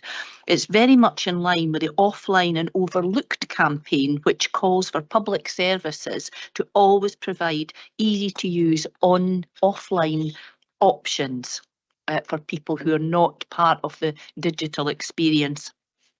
Offline and Overlooked is an Age UK campaign, which is supported by Age Scotland, and it aims to improve access to services and information and to prevent people being excluded from giving their opinions on matters such as those in the tenant survey. I hope all of our PK departments and services will continue to be mindful of this section of our service users and clients and engage with them as well as has been done in this paper. Thank you. Thank you very much, Councillor Forbes. Thanks, Convener. And can I first of all congratulate Elaine and her team for, as Councillor Mayor has just mentioned, the engagement, which has taken a huge drive up the way. It's something I talk about a lot at council meetings, that we must try harder to engage with the people we serve, and it seems that Elaine's team are doing that. So congratulations to you and your colleagues, Elaine, for that engagement. And just on the topic of the garden maintenance scheme, this is a relatively small sum of money, £57,000. Quite surprised it took so long for you and your colleagues, Convener, to come to a decision on whether you're going to support this small amount of change or not. But also interested in Councillor Mayor's points about elderly people, because of course the garden maintenance scheme is largely used by elderly people, and these are the ones that this amendment is there to serve and to try and help. It's in the grand scheme of the council budget, it's a tiny sum of money. I can't see any reason why we can't just agree to do this and all move on to the next paper. Be disappointed that we're going to go to the vote, but there we are. I think one of the potential unintended consequences of this will be that we'll find people choosing to use kind of van in man unregistered tradespeople to take away the garden waste, and that may well involve some additional fly tipping across our community. So I'll be supporting the amendment, as I'm sure everyone would expect, and I would urge everyone in the chamber to do so. We're always thorough in this committee, and sometimes it takes time. Bailey McLaren. Thank you, Convener. I'll just be brief. I would just like to note the efforts, the ongoing efforts and hard work that all involved in the housing team put in to deliver the standards that they do and the improvements that they're making. And I just would like to have that noted. Thank you. Thank you very much. Bailey Brock. Thank you, Convener. I would just like to say well done to all those involved in bringing this paper forward. But I would also like to ask if it was possible to do a review on the lock-up rents for the non-council tenants, given that I know in my area there's quite a lot of lock-ups usage from private ones, and I just wonder, I just feel it's maybe a bit, you know, £13 a week compared to what I know what others are charging. So I just wonder if a review could have been carried out on this into what the use on the non-council tenants are actually using it for. Thank you. Councillor Barrett. Thanks, convener. I think it's important to not lose sight of the big picture here. And you know, we're talking about a 38 million housing revenue account revenue budget covering over 8,000 tenancies, 120 million capital investment programme over 5 years, and a £600 million 30-year investment programme supporting the delivery of new chalets for gypsy travellers and a transit site for gypsy travellers. You know, one of the persistently most discriminated against ethnic groups in Scotland. I think it's also important to recognise that our rents are affordable. I think the report says that they're the fourth lowest in Scotland. So we compare very well against local RSLs and with other local authorities in terms of affordability locally and nationally. And that we can take pride, and so can the housing team, and the high quality, well maintained, well managed housing stock that we have.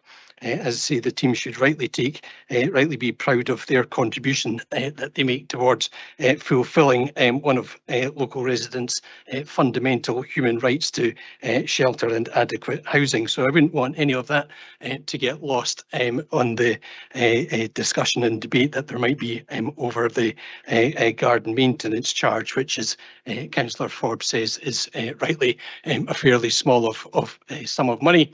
It is, however, not the council's money. It's our tenants and rent payers' money, so we shouldn't be blasé about how we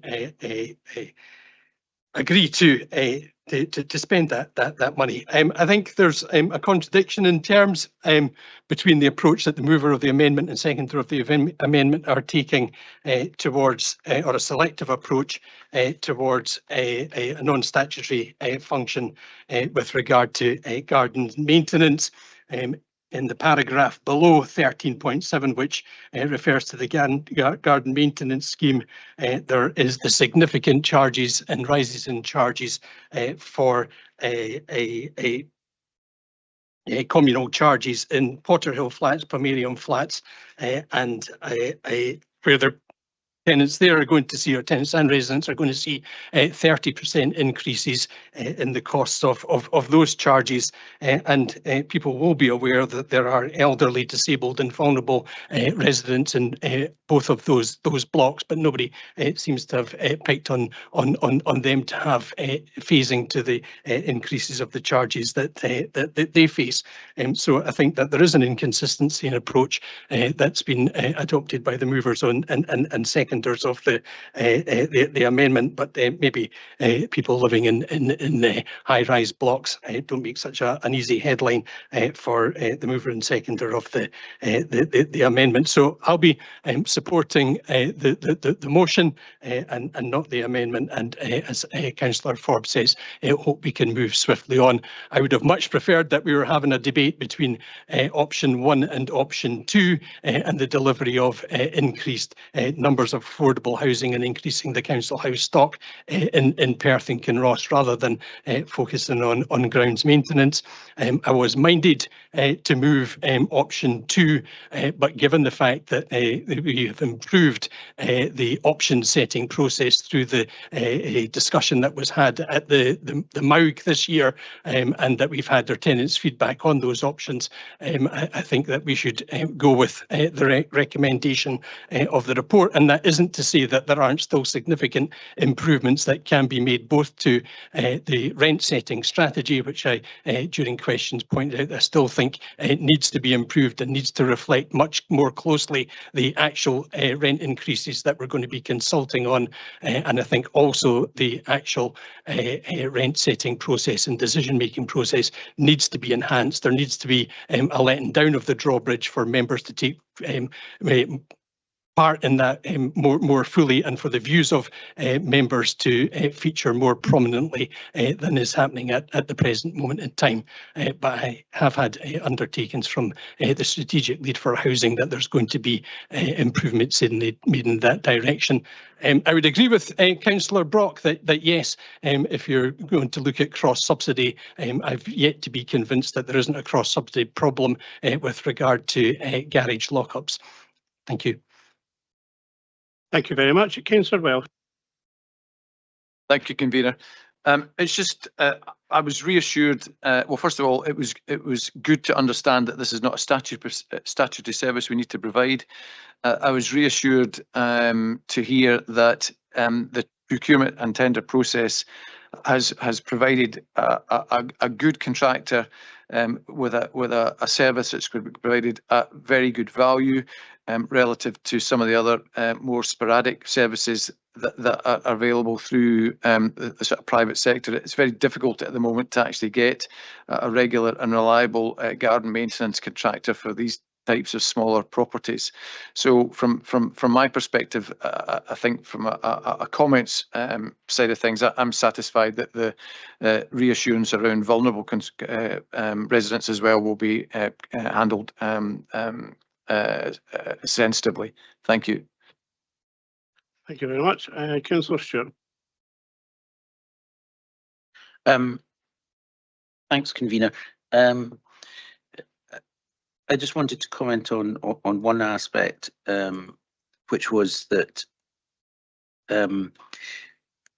we are continuing to grow the size of the debt on the housing revenue account. We've got no plans to bring that down, and I think that in line with the comments that I've made about the general council capital position, I would like to make the same comments about the housing revenue account capital position. I think it would be instructive to look at a position where we were bringing the debt on the housing revenue account down, and therefore any rent increases we're servicing, we're providing increasing services to our tenants and residents, rather than simply on servicing further debt on the part of the council. And I think it would be instructive for next year to look at having Appendix 2 is set out in a very similar format to the executive summaries for the full council budget. I think it would be instructive to have next year a budget review process for the housing revenue account, so that we could look at some of the issues that we've been talking about today, the particular proposals for the expenditure pressures, the proposed savings, the proposed increases in charges, the sensitivity analysis, the equality impact assessments. I think that we could do that a bit more justice through a budget review process. But I can take that discussion offline. Thank you. Thank you very much. We don't have any further comments. So can I ask Councillor Braun to sum up, please? Thanks, convener. Just really to override things, just to reiterate that I do recognise the fact that we need to get full recovery. My aim is really to try and spread that load for people. I also appreciate that obviously tenants are currently subsidising it, but that will go down this year. I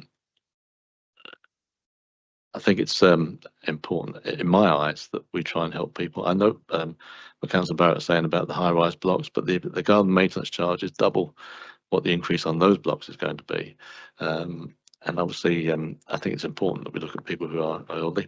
Again, I refute the claim that this is a headline-grabbing amendment. It's not. The reason for doing this is that because I feel we have a duty to care for people, and that's the reason I've put this amendment forward. So that's that part. If I may just finally thank you, convener, for your time in discussing this, and Elaine and Stephen and Claire, and thank you for the input, and I appreciate the comments made, but we'll leave it at that. Thank you very much. But I said what I had to say right at the beginning. Thank you very much. I think that I'm not in favour of pushing off different parts of the HRA against each other, saying this increase is less than that increase and this increase. I don't think that's an appropriate way forward personally. I think that the officers bring forward a balanced HRA as they bring forward a balanced general budget to us at the council, and this does take into consideration all the pressures that the HRA is under for the services and the processes it provides.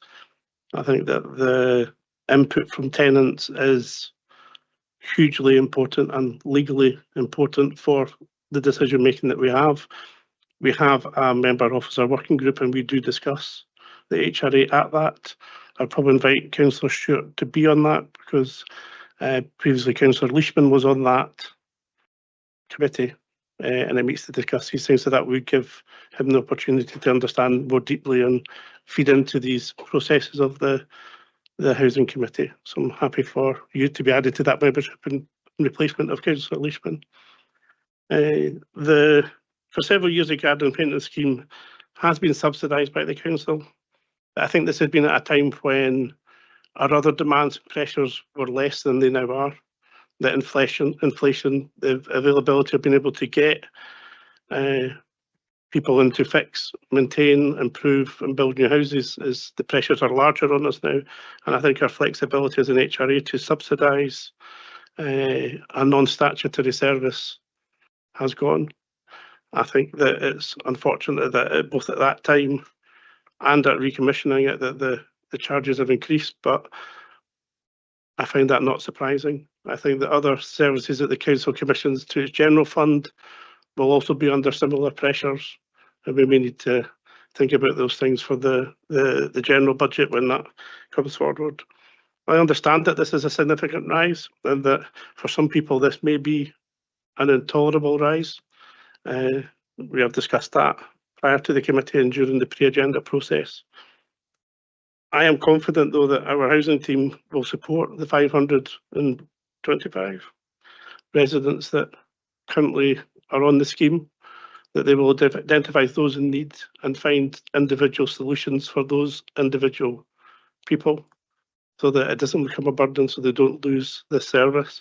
And I think we have had positive feedback from both CAB and the Welfare Rights team that this support may be there for them. We obviously will have the opportunity in a year's time to, when we relook at the HRA, to consider the reality of what has happened in the last year and possibly take steps in a different direction if that's need be, or to continue. One advantage of this new service is that it won't be restricted because it's no longer subsidised. It will be open to all our tenants, so all 8,000 tenants within our HRA will have access to this service. That it won't just be restricted to the over 65s and those on other benefits, and that may provide a much wider benefit to everybody in the service. So that said, we'll now move to the vote, and I'll leave it for the clerk of the committee to take the roll call vote. Thank you, convener. Members, we have a motion from Councillor McEwen, seconded by Councillor McCall, to approve the recommendations as per the report. We have an amendment from Councillor Braun, seconded by Councillor James, as per the text on screen, to phase the garden maintenance charges over the next 2 years. When I call your name, please let me know if you're voting for the motion or the amendment. Councillor Barrett. Motion. Councillor Braun. Amendment. Bailey Brock. Amendment. Councillor Forbes. Amendment. Councillor Illingworth. Amendment. Councillor James. Amendment. Councillor McPherson. Motion. Councillor Mayer. Motion. Councillor McCall. Motion. Councillor McEwen. Motion. Bailey McLaren. Motion. Councillor Smith. Amendment. Councillor Stewart. Amendment. Councillor Welch. Motion. And Bailey Williamson. Motion. Thank you. I have 8 votes for the motion and 7 for the amendment, and therefore the motion will carry. Thank you very much, and thank you everybody for their time and their diligence on this. I think that good scrutiny of the HRA is a really important thing that we do. That was all good process. Can I ask item 8 on the agenda now? There's our last paper, which is a review of the Common Allocations Policy. Can I ask Martin Smith, the Service Manager, to introduce the report, please? Sorry, convener, I'm going to do it. Martin's not with us. Apologies. I'm pleased to present the report regarding the review of the Common Allocations Policy. This policy was adopted by all partners as it has been in place since 2019. The current policy is working well, is delivering on its objectives and is compliant with legislation. The policy is operated through our Common Housing Register. This register was introduced in 1998 and is the longest standing example in Scotland, providing access to around 95% of social rented housing in the area. A comprehensive evaluation of the policy has been carried out and conducted in collaboration with our partner landlords and key stakeholders, underscoring our commitment to ensuring fair and equitable access to housing for all residents of Perth and Kinross. The proposed changes, while relatively minor, are designed to enhance the effectiveness of our policy, particularly in addressing the pressing issue of housing need. Notably, the introduction of an enhanced downsizing scheme aims to optimise the use of our housing stock, providing greater opportunities for families and individuals in need of suitable accommodation. We are confident that these updates will not only meet the current legislative and regulatory requirements, but also to reflect the evolving needs of our community. The collaborative efforts and feedback from tenants and applicants have been invaluable in shaping these proposals, ensuring that our policy remains responsive and inclusive. We look forward to the successful implementation of these positive changes, which will further our mission to provide sustainable and effective housing solutions for all. Thank you. Do we have any questions on the paper?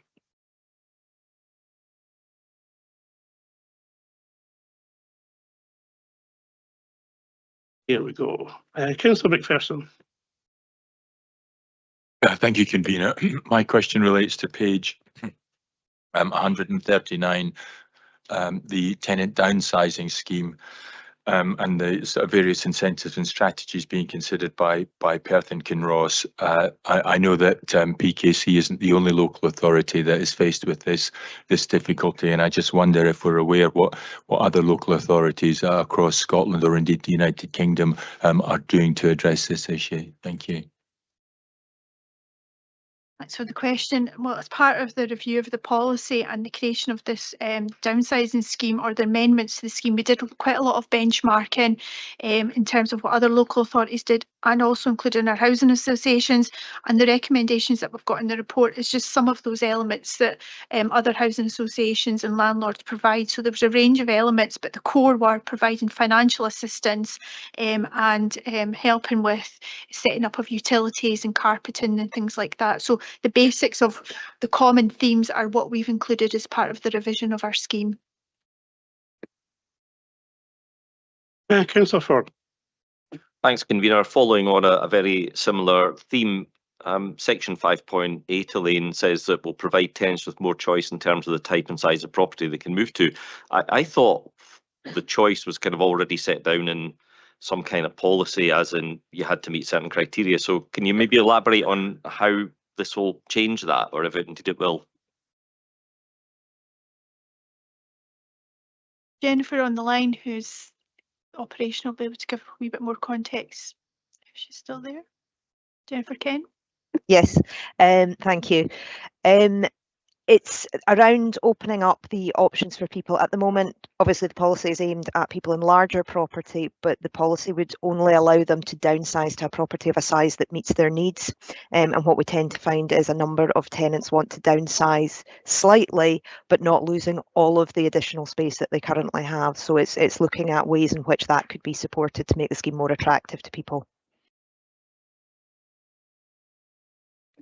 Thanks for that. If you don't mind, I'll just ask you to elaborate a little bit more on that. So if I can use a fictitious example, so if someone's in a single person in a 3 or 4 bedroomed house, and they're quite keen to downsize to a 1 bedroomed house, but if there was someone who was more suited to that by the criteria. Perhaps they were homeless or they lived in that area or whatever other rules we have. Who would take priority over that? So that would very much depend on a number of factors. The aim of this element of the policy is more around where people are seeking a property that's still larger than they would ordinarily require. So somebody who is, for example, downsizing from a 4-bedroom property but wanting 2 or 3 bedrooms as opposed to a single person downsizing to a 1-bedroom. In terms of your specific question, the allocation of that 1-bedroom property would take into account the wider range of factors in terms of the needs of the homeless person, for example, and the needs of the person downsizing, potentially in terms of other medical requirements and property suitability. So it's impossible to say who would necessarily be the preferred applicant for that property. And you'll be pleased to know my very final question on this, and I apologise if it's in the report and I've missed it, but is there a target for the number of houses this is going to free up over what period, and how will we monitor the success of it?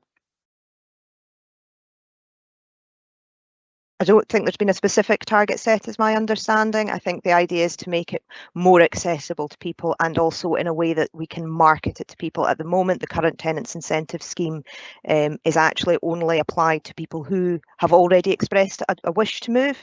So they've actually already want to move, and so therefore actually don't necessarily need any significant incentive.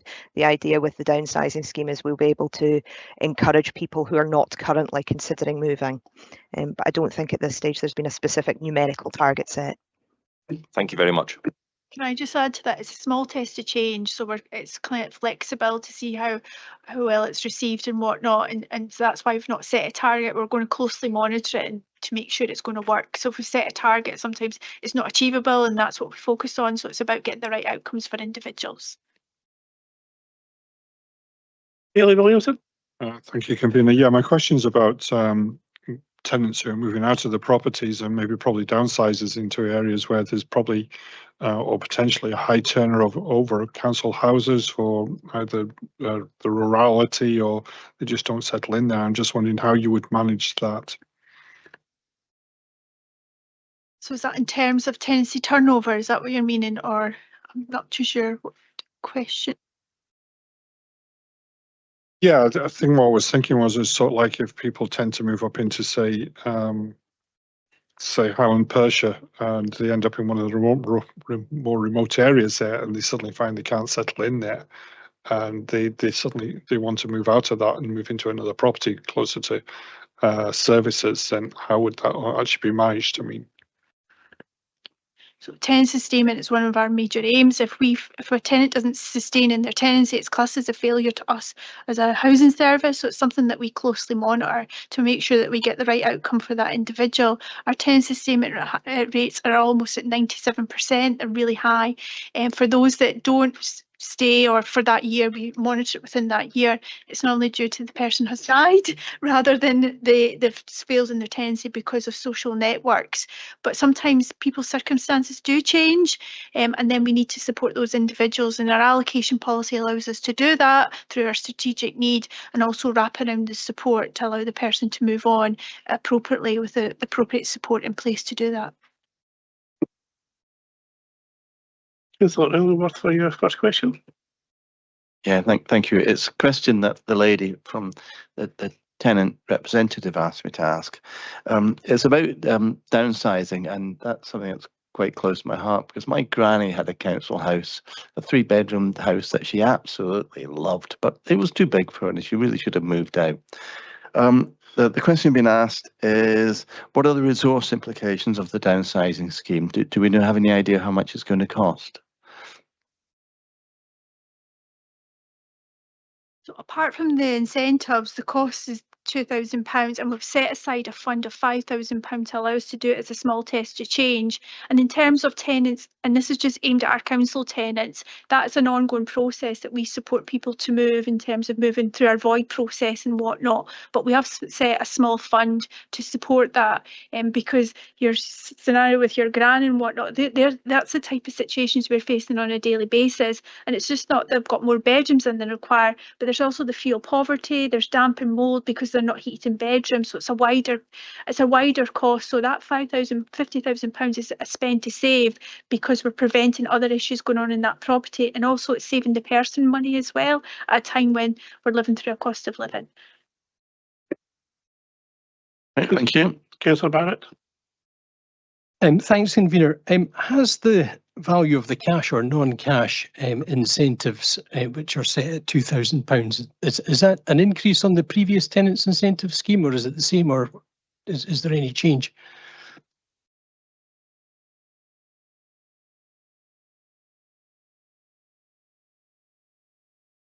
Jennifer, do you want to come in? Thank you. The current incentive, tenants incentive scheme is £1,000, so it is an increase. Thank you very much. Councillor Stewart. Thanks. I've got a suggestion to make, but just to follow up quickly on that question of, I think it was Councillor Illingworth. Did you say that the money set aside for the test of change is £5,000? 50. 50, okay, because I didn't think covering 2.5 houses was going to prove much of anything, but 50. That's The leader of the service did say 5,000, but then corrected herself during her speech. All right, okay, thanks. I didn't pick up that she corrected herself. Thanks. I wonder if a useful addition to the proposals, given Councillor Forbes's question about, I think it was Councillor Forbes asking about the target for the number of houses this would bring back in, but they're not being a target until we've done the test of change. But I wonder whether a useful addition then to the proposal would be to just firm up that we would bring back a report after we've, to sum up the test of change. So I don't think we would bring a report back to committee. We'd probably do an elected members briefing and an update, because there's been quite a lot of national coverage on our incentive scheme. So we'd probably do an elected members briefing in terms of progress or any changes, because it's a small test of change. Okay, but just to, I presume we'd come back anyway if then at some point we would need to know whether it was successful or whether it needed augmenting in some way. So whether, for example, or whether it was going to be mainstream. Because if you are talking about a test of change, would it then need to come back to committee to say, well, we will actually mainstream this as our policy and here is the required budget, or how would that happen? So it would come through the report that our previous report in terms of our HRA, because then we need to look at a budget pressure for it. So that's where it would come in terms of looking to approve it. But I thought you were looking for an update on progress, so that's why I mentioned elected members briefing. But in terms of the small test of change, we would cover that, because it would have to go through our rent setting proposals in terms of how we would, if we were going to continue to fund it, how would we fund it? And that is probably the paper that we've just discussed. Councillor Braun. Sorry, I'm coming in quite quick. I was expecting that. Change of questions this time on the Appendix 3, the summary of consultation responses. First question, do you think that the common allocations policy is fair in terms of types of applicants and so on and so forth? There was 107 answers said no, and the top 3 points were foreign people or people out with PKC get priority, perception most allocations go to people on addiction issues, a perception that you need to be on benefits to get property. The first one, of course, how do we dispel this concept that people have that, the priority goes to foreign nationals or others, or refugees or asylum seekers? It's obviously a point that's been raised on this question.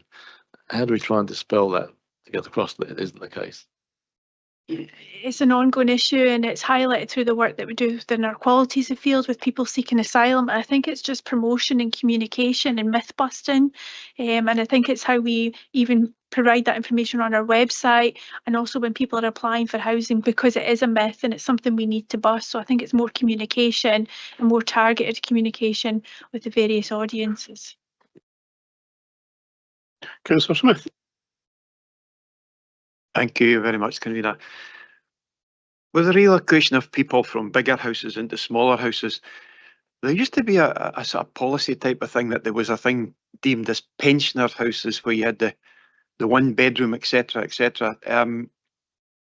Has that policy, is it still going, or is it something that's now overlooked, in the sense that there is if these houses were available, you would then be able to take a lot of the retired people into them, but there doesn't seem to be an awful lot of them, or the ones that are taken up by single people, like I would say youngish people. Thank you. So yeah, we don't really class as having pensioner homes anymore. It's about, as I mentioned, it's about sustainable communities. So when an allocation comes up in an area where we've got a concentration of older people, Jennifer's team would do a sensitive let, they would do a view of a profile of the area.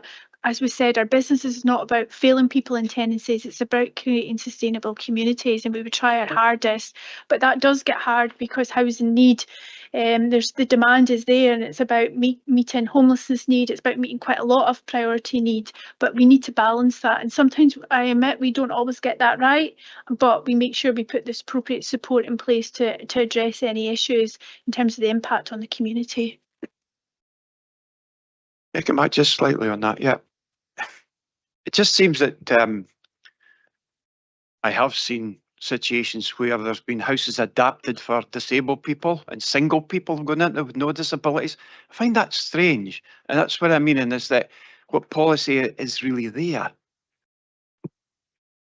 So that is, we would tend not to do that, but what if we've got a property that is fully adapted, it goes through our independent living panel to make sure we get best use of that stock. But often we have properties in areas where we've got nobody on the waiting list, but we've got somebody in housing need, and we tend to allocate it based on there. But we would not put somebody in if it's fully wheelchair accessible and that person wasn't in a wheelchair.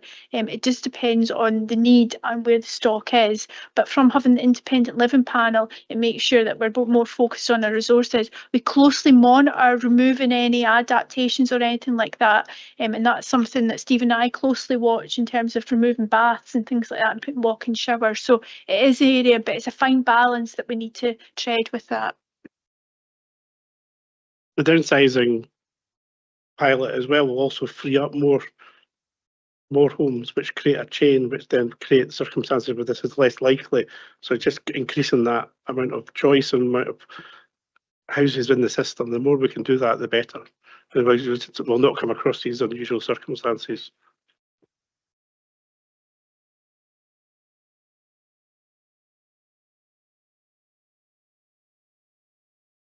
Yes, sure.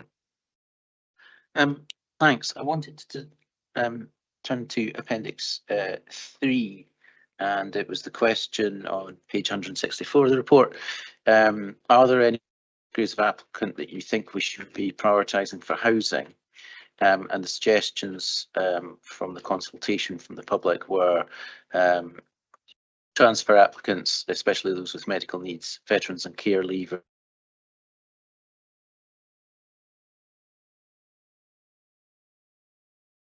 crowded, people in the private rent sector with unaffordable rent, and local people getting priority over outsiders. I'm not seeing any of those addressed in Appendix 1 in terms of the changes to the common allocations policy, and I just wondered, you know, how we have dealt with those. You know, we've asked for suggestions, people have made suggestions, so I'm just wondering how we've dealt with those suggestions and why we haven't included them in the changes. The biggest thing is we've got legislation to follow. So although that's what people want, we've got legislation to follow in terms of reasonable preferences.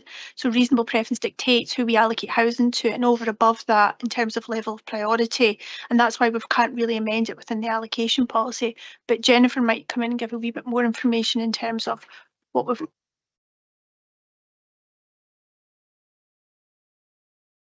Yes, I think the policy does already recognise some of those things, and whilst tenants and people responding might not be fully aware of some of those things, there is already an ability to prioritise people with medical needs, similarly for those experiencing domestic abuse and harassment, So again, it's about creating an appropriate balance of those different levels of needs and how we award priority, but the existing policy already caters for those things. Okay, thank you. And just as a slight aside, when we're looking at medical needs, I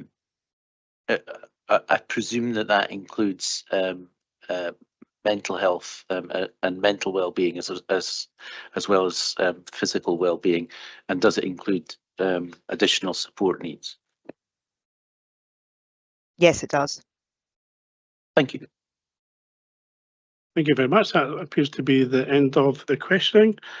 I will now move the report. I am pleased to present the report on the review of the Common Allocations Policy, which includes an exciting new initiative, the Tenant Downsizing Scheme.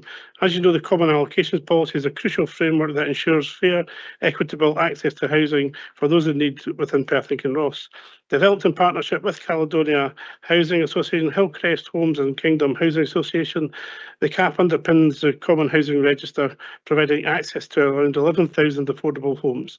Since its last significant redesign in 2016 and a light touch review in 2019, the CAP has effectively facilitated access to housing for applicants with urgent or acute housing needs. However, the housing landscape has evolved, and it is essential that our policies adapt to these changes.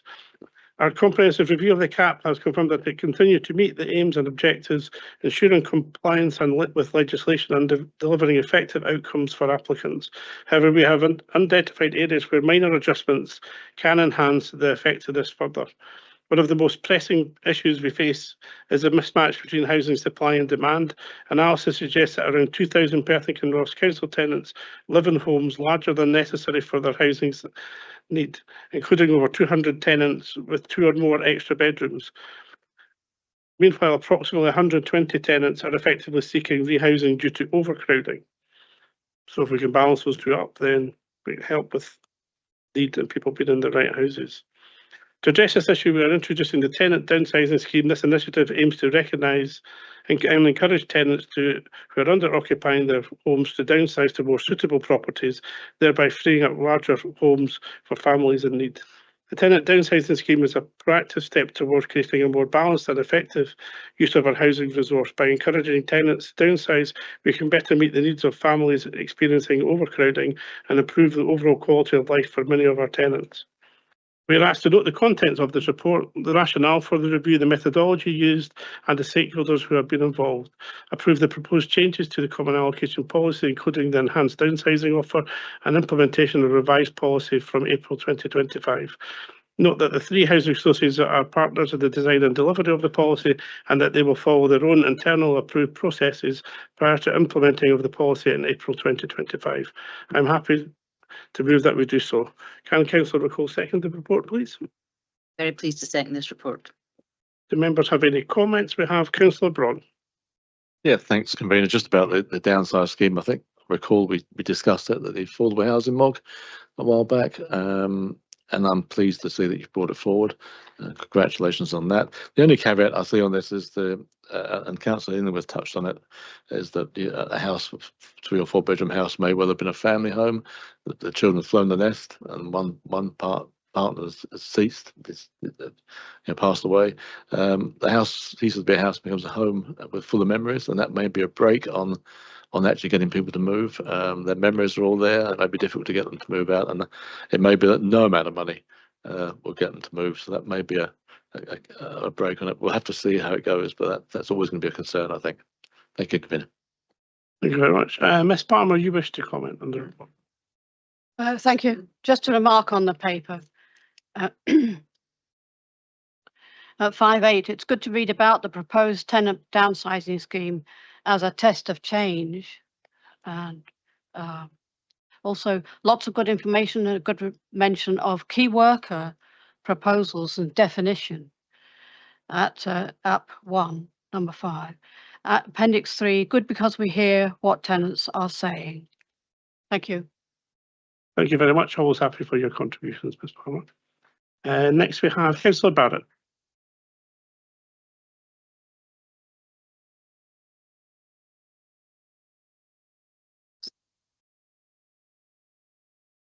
Thanks. welcome the paper. I think it's making sensible changes. I do have some reservations about doing away with the joint minute of agreement for shared custody arrangements.